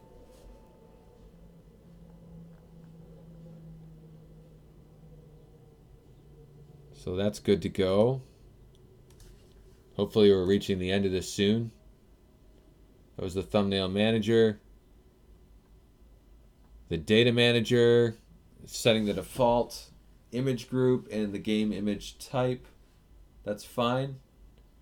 Game. Bunch of stuff here. What is this stuff? Yeah, I don't need to worry about any of that, I don't think.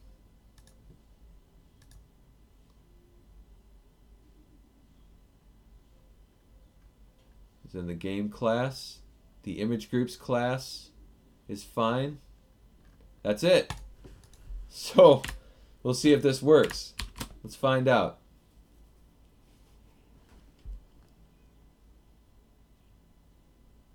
Don't have a lot of Steam banners, although I do for my Windows games, probably.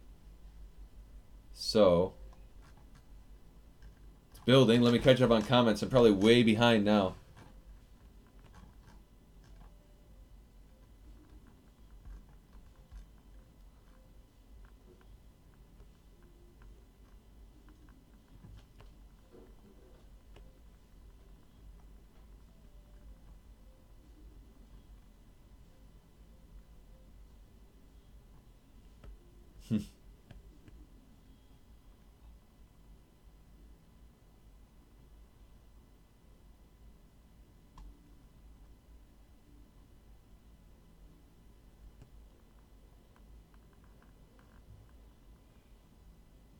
I don't know where to download Steam banners for emulated games. Not sure it exists.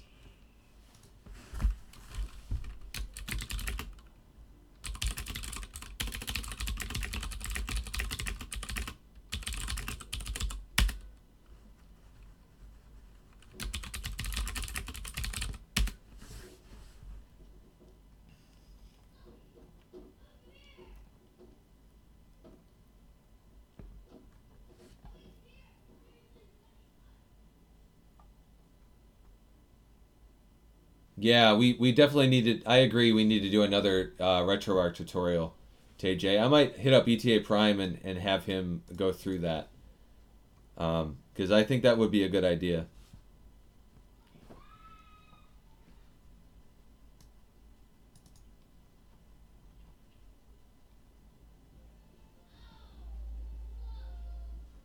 Hey EA, we're adding Steam banners as a particular group, image group right now, which is apparently was more people are more excited about than I envisioned. So that's good. I'm glad people are looking forward to it. I mean, Steam banners have always been there, but you had to use priorities. There wasn't ever a separate image group.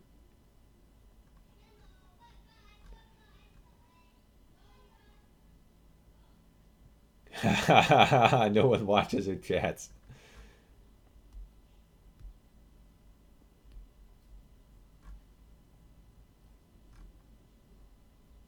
GPL Steam wrapper for Steam API. That's good to know.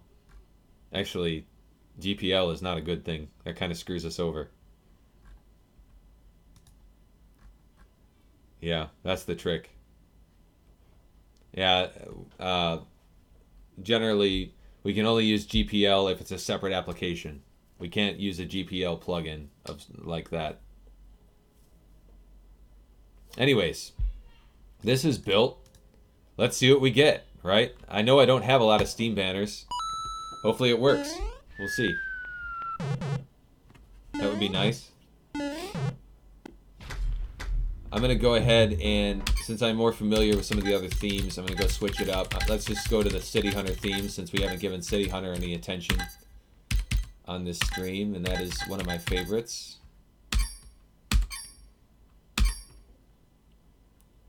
Okay, and we'll switch up the view. I'm going to go to my favorite view here just because I can. Okay. And we'll go into, we need to go into Windows, so let's go to Computers. And go into Windows. And switch up. Not sure. You know what I should do though? We should just go, come on guy. Just go back out into, where is it? General. I do need to check that this is there. I'm trying to remember where the image type is. Game image type right there. We're going to set that to Steam banner shows up, but it's interesting. It doesn't have a space in there. I guess it's not a big deal. I can fix that though. I probably should. Okay.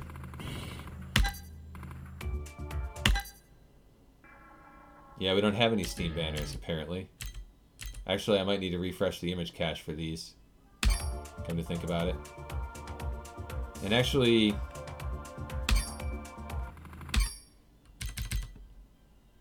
I should have Steam banners though.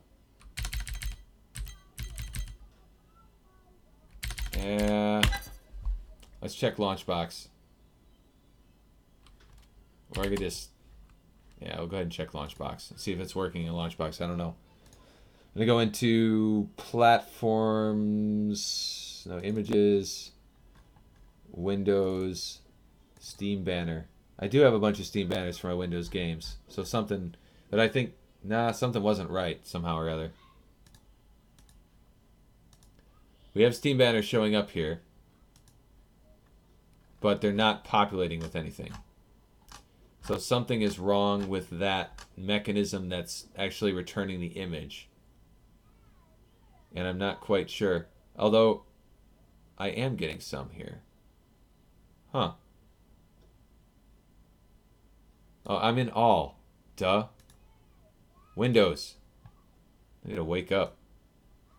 But it's still not working properly. Why was I getting some images, though?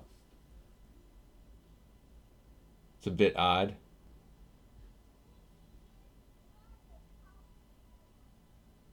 Okay. Well, we got a glitch I got to deal with here.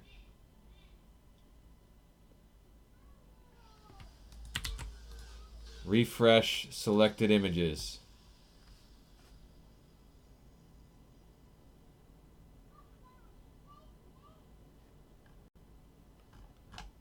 Yeah, it's still... There's something wrong with my image population method, I think.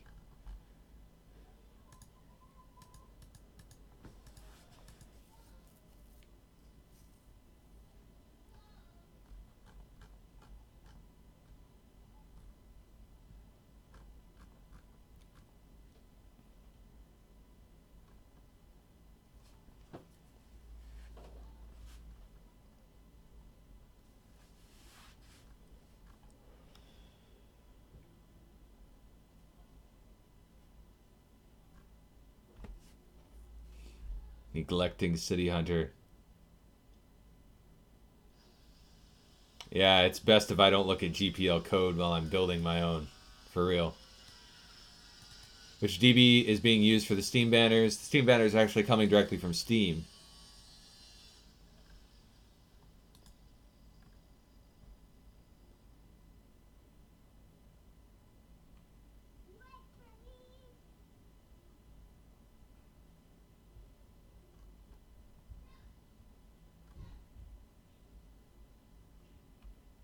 Steam banners to read from the user theme folder. Yeah, that's another whole thing. It's a good point.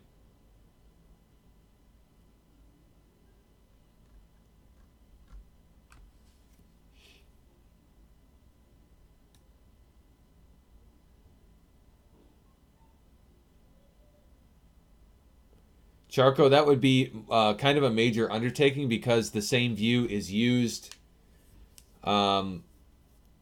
for platform categories and platforms, and so that's going to be tricky. So I'm not sure. I'm not sure if we can do that or not, honestly. Obviously, we can do it. It just might take some time. Hi, Spark.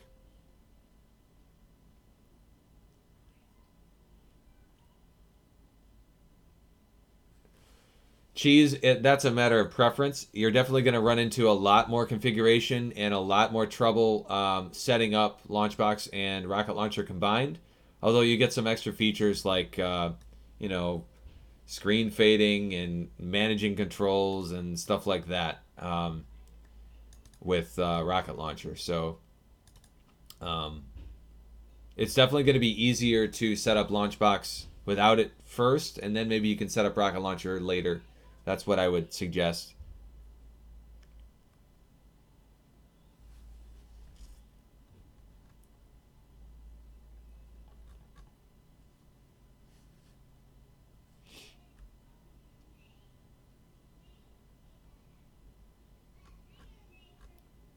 Mental, could you make downloaded images match ROM names rather than separate names? It will pick up files that are matched with the ROM name. So it will work if you have your files named that way. Although that isn't a good solution for us because not everything uses ROMs.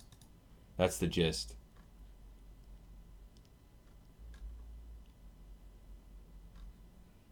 Or yeah, if you already have it set up, you might as well just keep using it. That's a good point. All right, so um,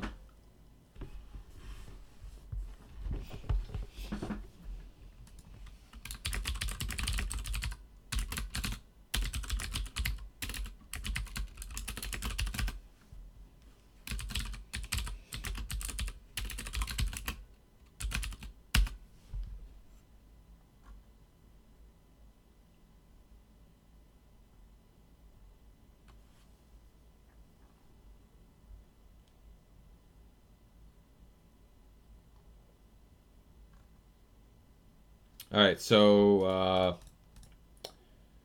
what's going on here? We got to figure out why the image isn't populating. The other weird thing is we were getting a few, so maybe that's a clue.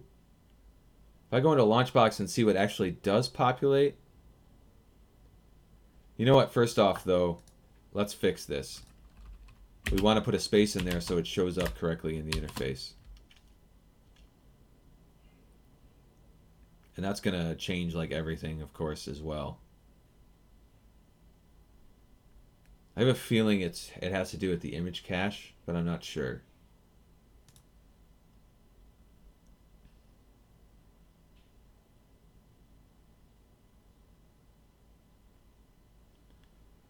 So I'm going to go to all, and we'll set it to Steam banners. Do I have anything in here at all? I saw something come up.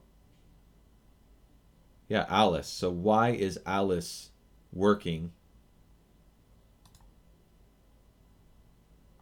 If I refresh that image, it still is correct.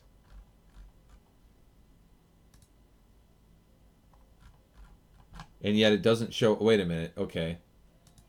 It's switching the image type on me, of course, because it's remembering the previous image type for the platform. I'm an idiot, guys. So it's working in LaunchBox. Here we go. We have Steam banners in LaunchBox. Can't believe I did that.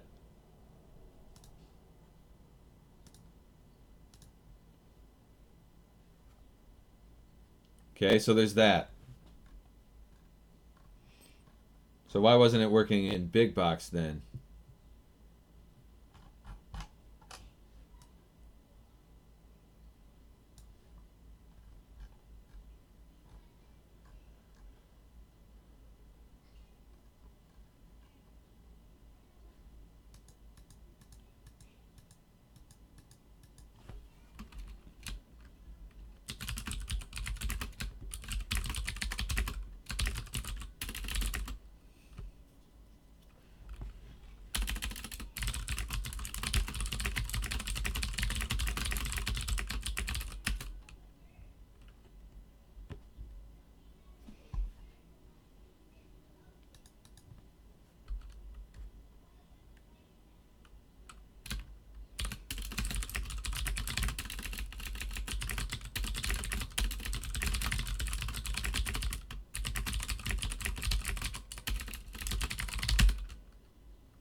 All right, so we got big box issues here. I got to figure out what could be causing the issues with the cover flow in big box.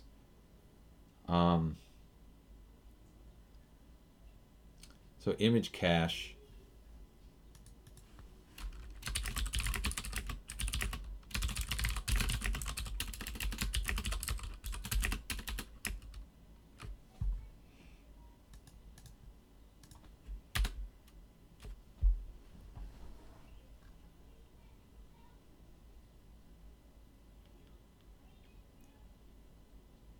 Hey, Matic. Yeah, the wall view is still there and looking great with the Star Wars style.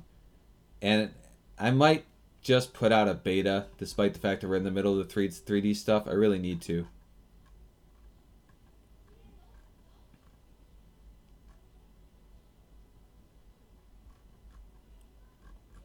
So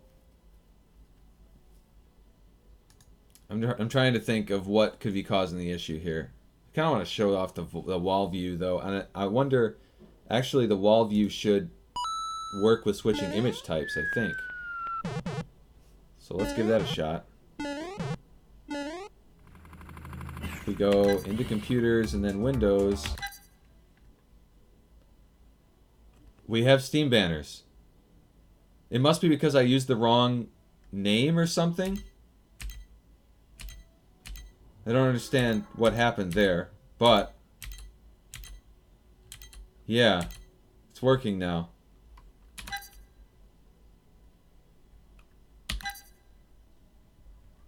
Well, there's my wall view. Although it doesn't look that great with the Steam banners, and the images are popping in. Yeah, I'm not a big fan of how this looks with Steam banners, honestly, but... And we're, like I said, we're still working on this with the 3D stuff.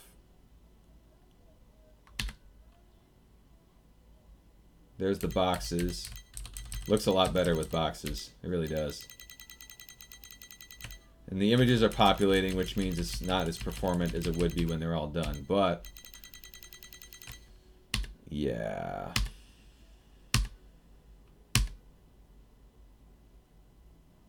Must be screenshots. Clear logos, that's interesting. And there's the Steam banners. So, I mean, this is working. That's good. We got Steam banners supported.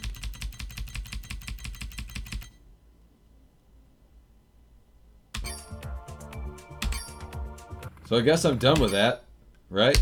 Seems to be working fine.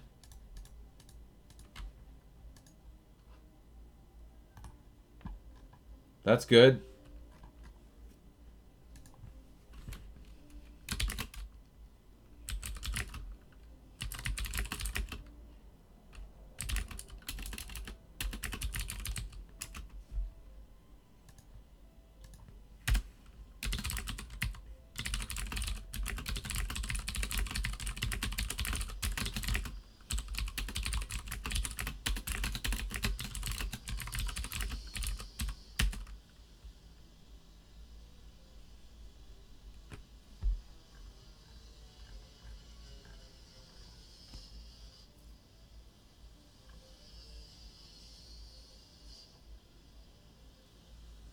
The entire Steam library? No.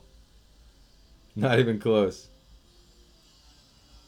Adding the ESRB rating column to the audit screen would be plausible for adding in this stream. It might be simple, but it's not going to be a priority, I don't think, unfortunately, Draconis.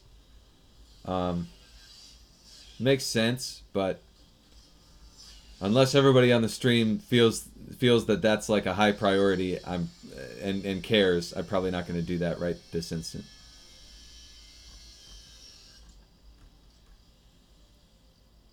How do carts look? I'm not sure. We can check that out. Why not? Better PC games import is extremely difficult, largely because how do you know what's a game and what isn't? Windows won't tell you. So I don't know how to improve it much more than it already is. You can manually add anything that doesn't come in, but yeah, I understand that's kind of a pain point. There's just no good way to do it. There really is no good way to find all the Windows games installed on a computer, unfortunately. What's going on there?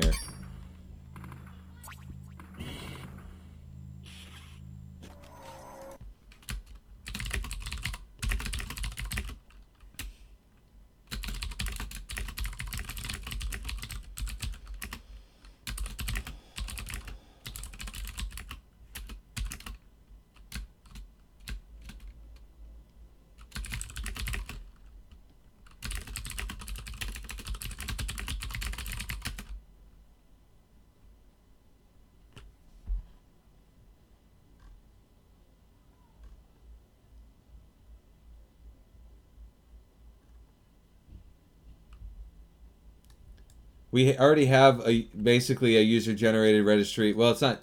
We use the metadata from the games database to find the games. That's what we do. So it works better if the Windows games are populated well in the LaunchBox games database. But, you know, Steam banners, read banners from user theme folder. Okay, we can look into that. Since we're on a roll here. We should do that for sure.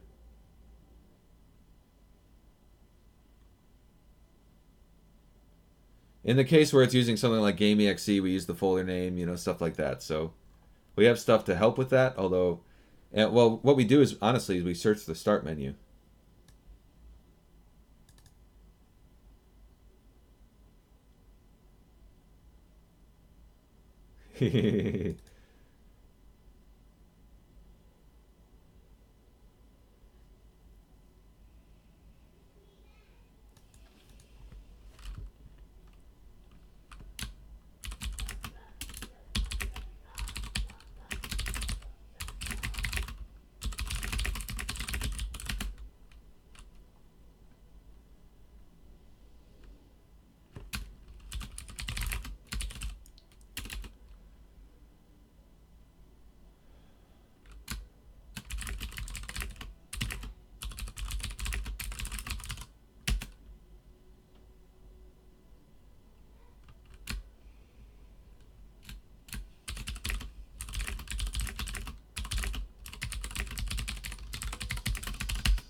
Make the game details scrolling on their own like they can in platforms.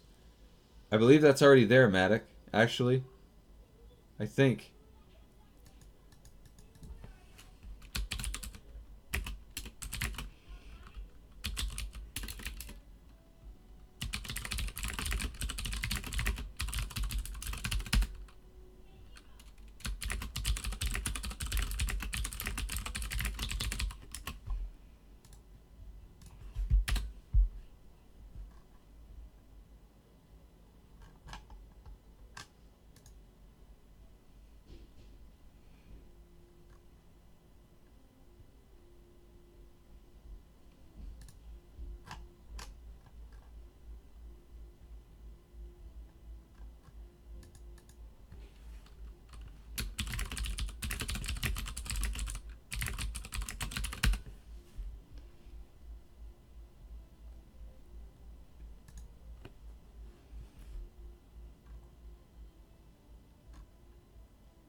rsync. Oh, sure. All right. Anyways, let's go into computers and we're going to check carts, actually. So let's do consoles. Nintendo 64 has some cool carts. I'm in the wall view. Where am I on? That's 3D boxes, which are going to be interesting. That doesn't look very good. There's carts. One of the biggest issues we have with should try different kinds of carts, but the different aspect ratios of images are still an issue with this wall view, clearly. Let's try a different platform. Let's go to NES and switch up the view. There's the 3D boxes. See, that doesn't look too bad. Although the 3D boxes, it kind of feels weird. There's carts. NES carts. Not too shabby.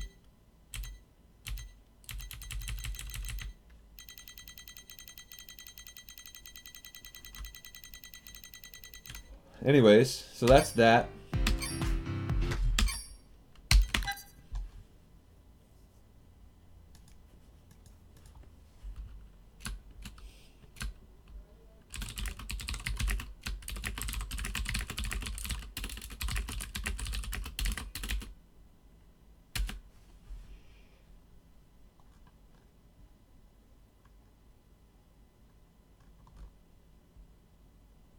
Can any text fields other than game platform details scroll?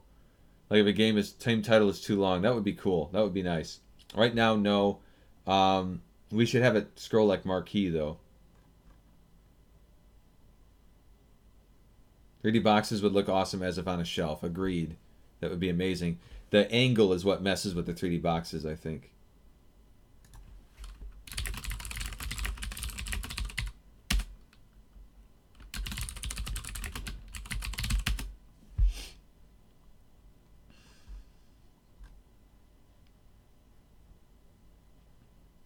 Yeah, that's the thing.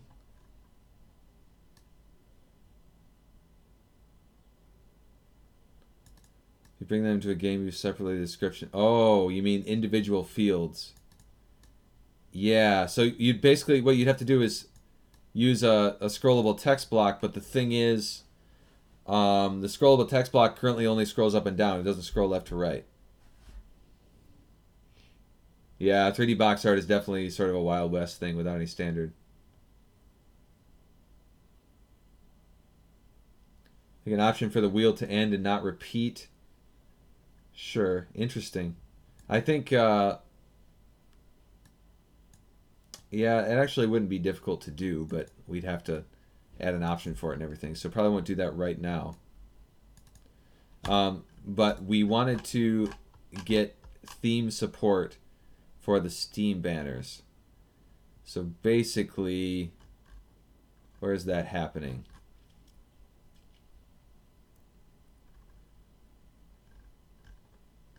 I wonder if it already is working though, honestly. It might be. Why is that disappearing on me when I click it? Come on, Windows. Stupid thing. So if we go into a theme, let's go into City Hunter, which is what we're using right now. We go into images. Wait a minute.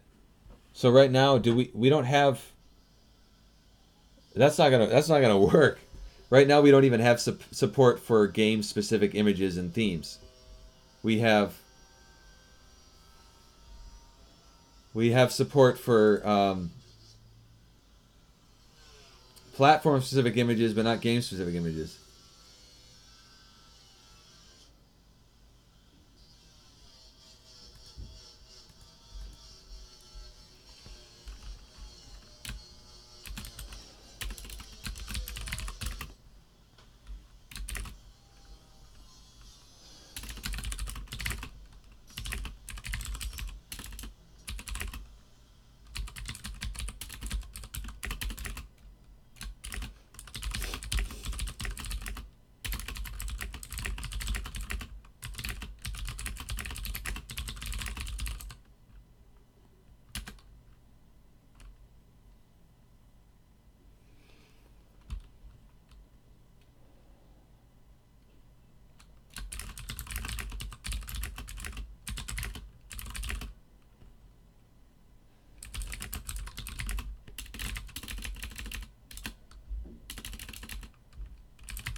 That would be awesome, Neil. Neilk.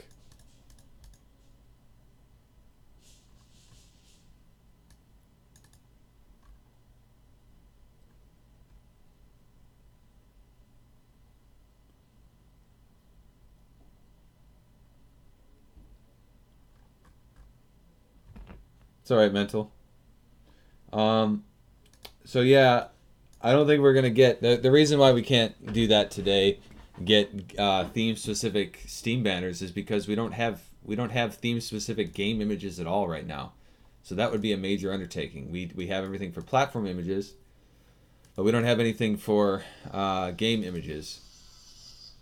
So that kind of screws with that idea. That's not going to happen today. Not for the moment. Should update the changelog to note what I've done, though.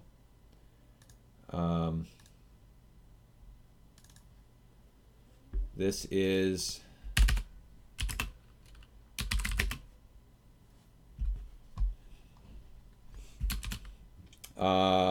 improvement, I guess. Steam banners have been added as an image group supported for LaunchBox and Big Box. Let's just say that.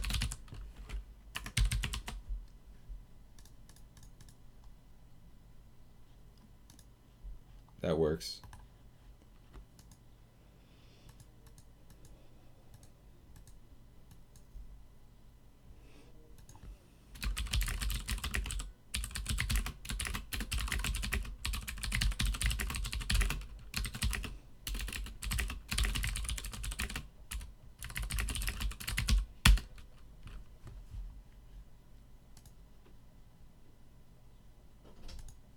What's going on, guys? I changed my underwear. You shouldn't tell me that because I'm live streaming right now, Eva. Okay. I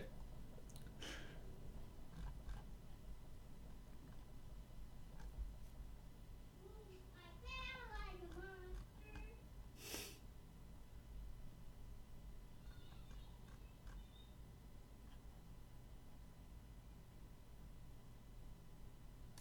What's not a massive request, Mental? What are you talking about?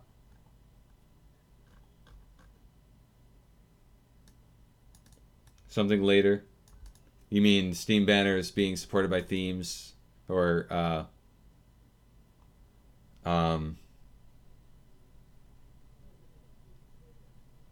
platform and game bids randomizable? That would be really good to do. I agree, but that's a major undertaking as well. So there's no way I'm going to get that done in whatever's left on the stream.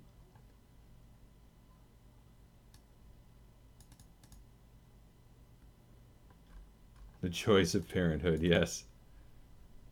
Per game, Steam banner themes. Oh, sure. Mm-hmm. Yeah. All right, so what else we got?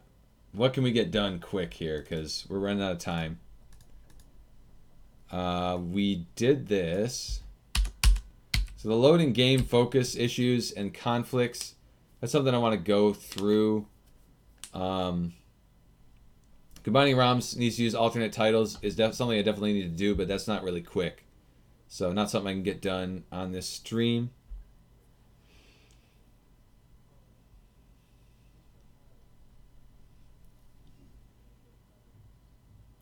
But maybe we could look into some of the focus issues. That's a pain in the butt, honestly. I'm not sure what I'm going to do about that, but I'm thinking maybe that's what we should look into.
Yeah, I don't think we've got time for something like that. But we might be able to do a quick plug-in thing, though, Neilk, potentially. Tell me where you got the background fan art with all the boxes on display. That's a common question. Sure, I can do that here real quick. They actually come from the place where... There might be more than one place where they're in there, but not third-party apps and plugins. I want custom themes. They actually come from one of the very first custom themes that was made by Niglerian. Niglerian, I think. Yeah. Yeah, it was. So it's the clean BG theme from Niglerian. And it comes with these background images. So I believe this is the download where you get those. So yeah, there you go. That should give them to you. And they're amazing. He did an awesome job with those.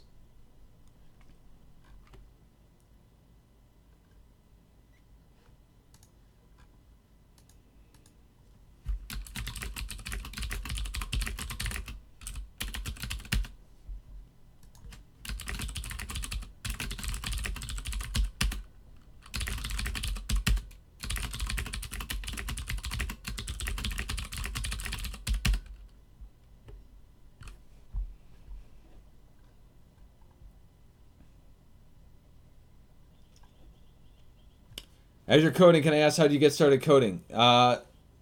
Sure. Although I'm not that good at multitasking, honestly. But I got started coding way back as a 11, 12-year-old, something like that. I remember I was in junior high. And one of my friends actually bought a VB5 book and CD. Okay, the development tool is Visual Basic 5. The crappiest version came with the book, right? And he bought that. This was back before I had good internet access. I didn't have good internet access on my. I didn't have internet on my computer at all, and we only had dial-up at home.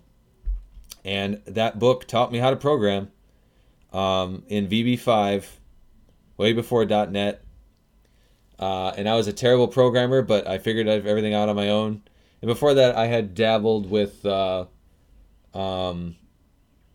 QBasic and GW Basic and all those crappy DOS-based languages.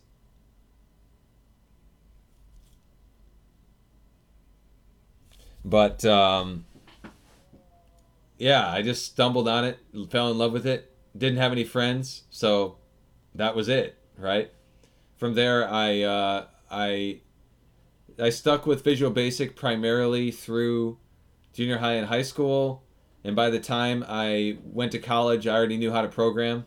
I learned Java in college, so I learned C-based languages through Java, college programming was a breeze for me because I'd been doing it for 5 years, you know. Although I did everything wrong, so I kind of learned good practices in college and learned Java, taught myself .NET towards the end of college, took a job programming in Visual Basic and C#, Visual Basic.NET and C#. Landed an internship that way, a paid internship, got really lucky, and that turned into a full-time job. So there you go. Never graduated college, by the way. That's my story.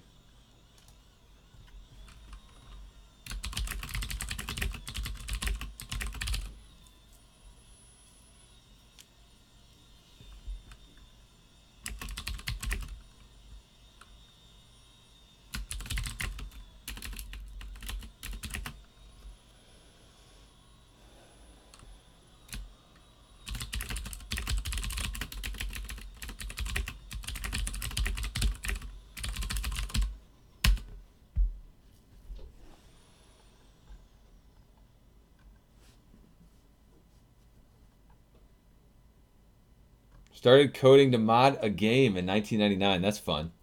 The game used compiled C++ DLLs for mission scripts. Wow, well that's a pretty hardcore way to start. I remember like in the middle of all my Visual Basic ventures, way back before I knew what I was doing, way in I think this is in high school, I always tried to teach myself C++ and failed because I never took a class on anything. And I managed to teach myself Visual Basic with a book, but I never could do that with C++ until after college. And I tried to do, straight C Windows development. I tried to do assembly and all this stuff, and I dabbled in all of it and was not good at any of it. And the only thing I could ever really successfully do was Visual Basic at that point. But yeah, I tried to do the assembly thing and the whole bit. Might want to reduce the strictness on Nightbot. I know, I probably should. I'm just kind of... I like the fact that it's strict because it's helping, I think. I hope. I'm not sure. We haven't had any trolls on this stream, though, at all, which is awesome. Praise the Lord. Triggered on the names of programming languages. That's funny. ASCII spam.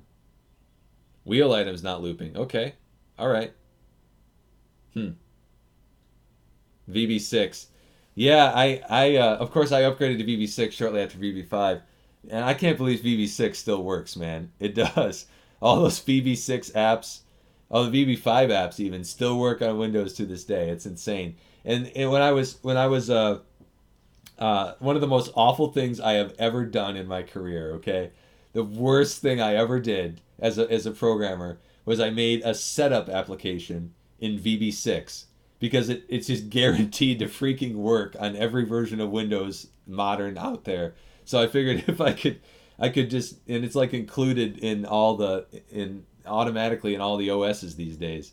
So you can literally just rely on the fact that VB6 is going to be installed, so you can build a setup application in VB6 these days.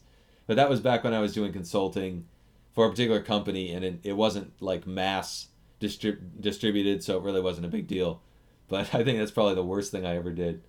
It's funny. Department of Defense supporting VB6 programs. Yep.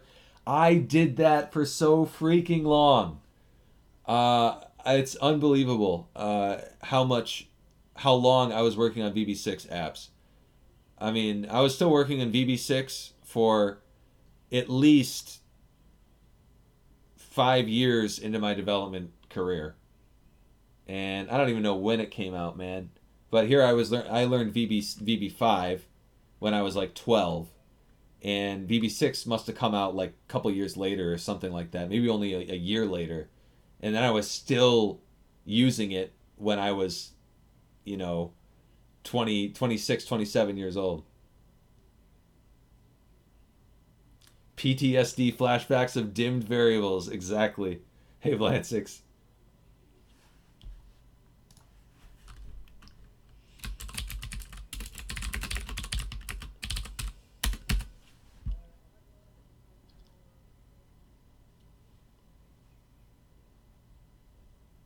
$16-bit installers for 32-bit games on a 64-bit PC. Oh, man, I've been there. Yeah, absolutely. Ninja Turtle text adventure. That's awesome. How much nicer is C# than VB code? Even better than C++. Yeah, I fully agree with that. And we have Java to thank for that, believe it or not. Because C# basically just ripped off Java all over the place. But they improved on it, too. So there's that. VB's disgusting. Yeah. Fighting words.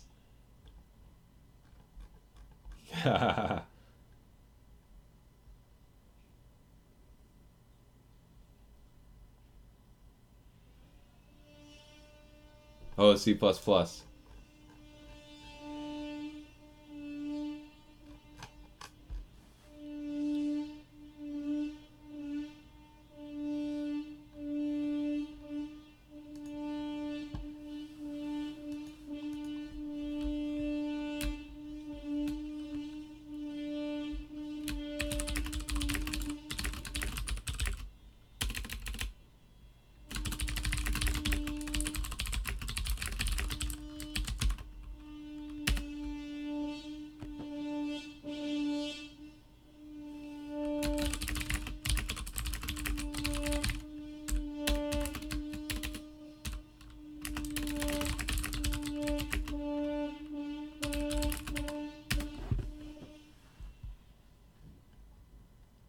Yeah, C++.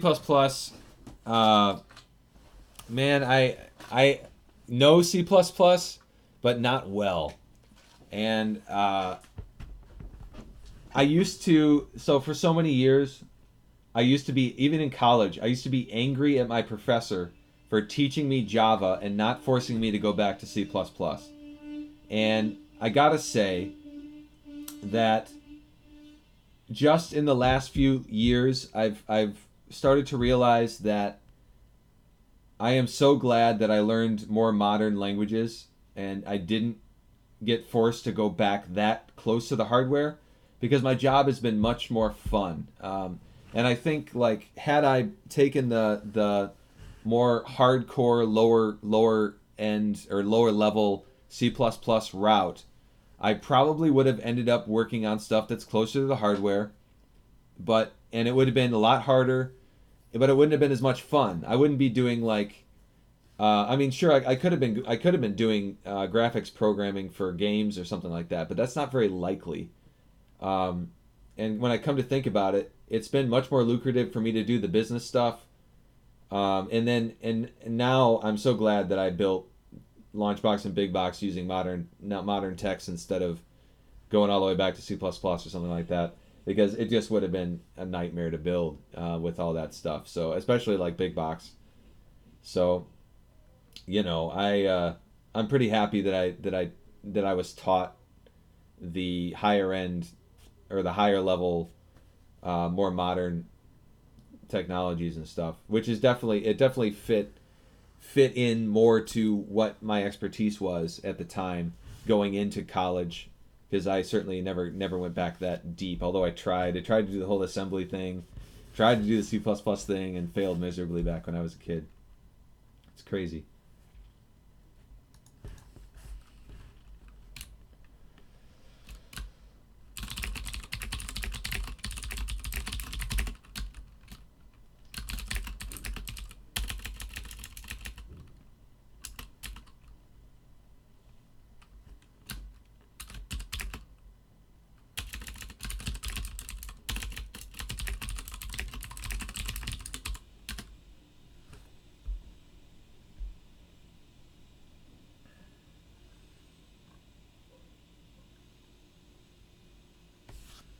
Acorn Electron 32K. That's crazy. That's awesome. I didn't. I wish I would have experimented with all those early computers. I wish I had that opportunity. But the first computer that I had was, I think it's an 8088. I always say 8086, but I think I'm wrong. I think it was an 8088. It was one of the very first PCs ultimately, but it was a clone. It was a Packard Bell clone that was 640 kilobytes of RAM. It had a CGA monitor. So, yeah, and I believe a 30 megabyte hard drive. Pretty nuts. Take it easy, Blansix. But I got in PC stuff like right when they came out, and that was as early as I got.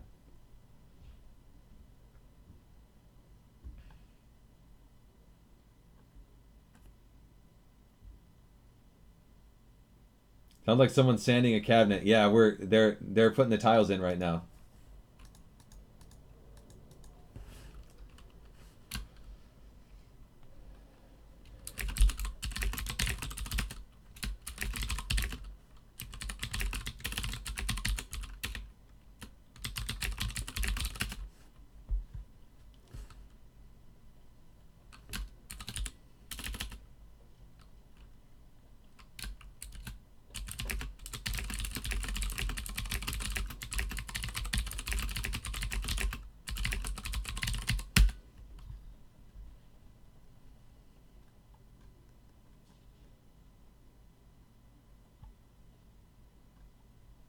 We're getting tiles worked on downstairs, so that's what you're hearing.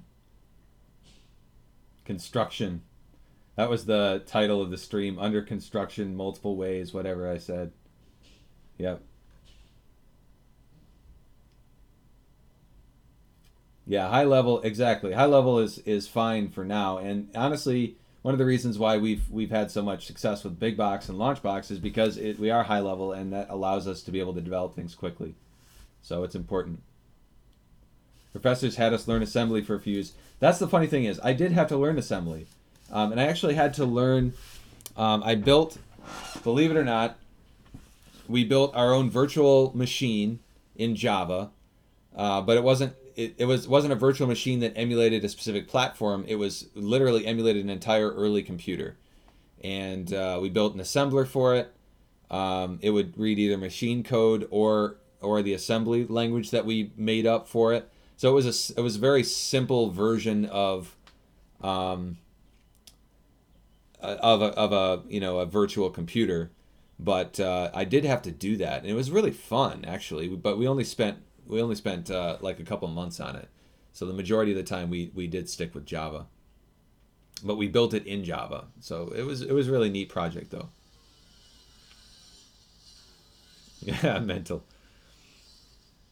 Big box for life. Constipated bee. Ha! What? That's hilarious.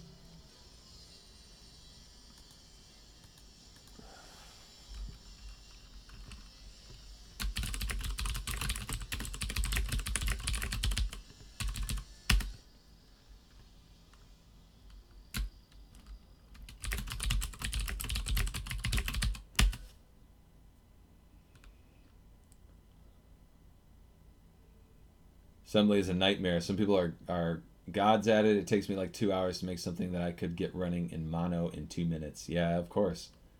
Absolutely. Yeah, my first PC was an 8088, a 186. Is that what they call them? 186s? That makes sense. Yep, that was me. That was what I used. And actually, I used that way late because what I did when I was a kid, and I probably shared this before, but what I did when I was a kid was I got bored and one day over the summer, and I went down to the basement and I grabbed my dad's old computer that he had retired and set it up in my room, figured out how to put it all together. This is when I was like, I don't know, maybe 10, something like that. And turned it on and was just in love, which was, I really was. It was ridiculous. I was obsessed with that thing. I didn't do anything else but use that computer for a very, very long time. And the funny thing was, it didn't do much because it was way outdated at the time. But I just learned it inside and out. I remember taking the stupid MS-DOS manual with me on the school bus and reading the MS-DOS manual on the school bus. That's how much of a nerd I was. So yeah, that was my life. X86, yep. Nimbus 386. Nimbus. I'm not sure what Nimbus is. Alley Cat. I never played Alley Cat.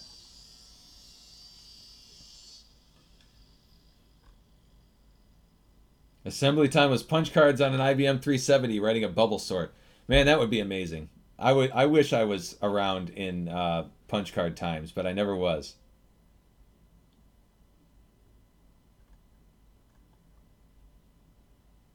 Yeah, we're just screwing around now. But it's fun. I'm enjoying talking about it. You did the same thing, MS-DOS manual on the bus. That's hilarious. I had an MS-DOS 3.30 manual. And that was back, I think it was actually called IBM DOS when I had it. It wasn't MS-DOS at that point, although it was made by MS, licensed.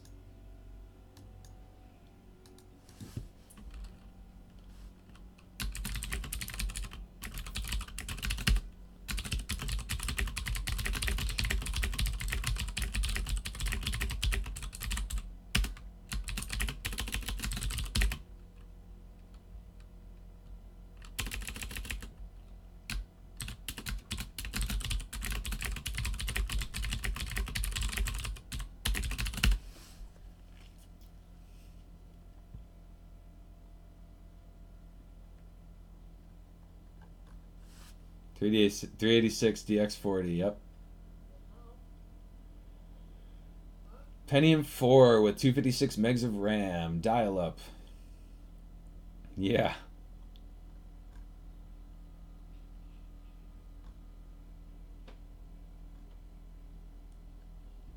Gave up our school dance for time on my school's 386XSX. Choose your own adventure compiled. Awesome. That's hilarious. All right, guys. Well, we're just kind of, screwing around, and it's fun.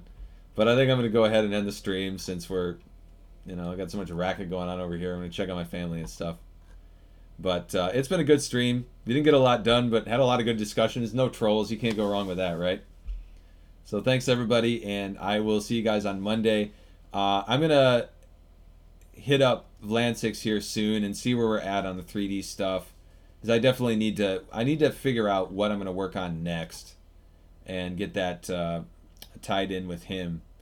So, anyways, we're gonna, you know, I don't know what's to come next, but we're gonna figure that out. We're kind of up in the air right now, so but I'm really excited about where we can take this, guys. Sorry, Fubar, but it's been good. Yeah, it's been a fun stream talking about all kinds of stuff. So awesome. I'll hit you guys up on Monday, but I'll be around, so I'll hit you guys up on the forums probably. I still got more forums catching up to do.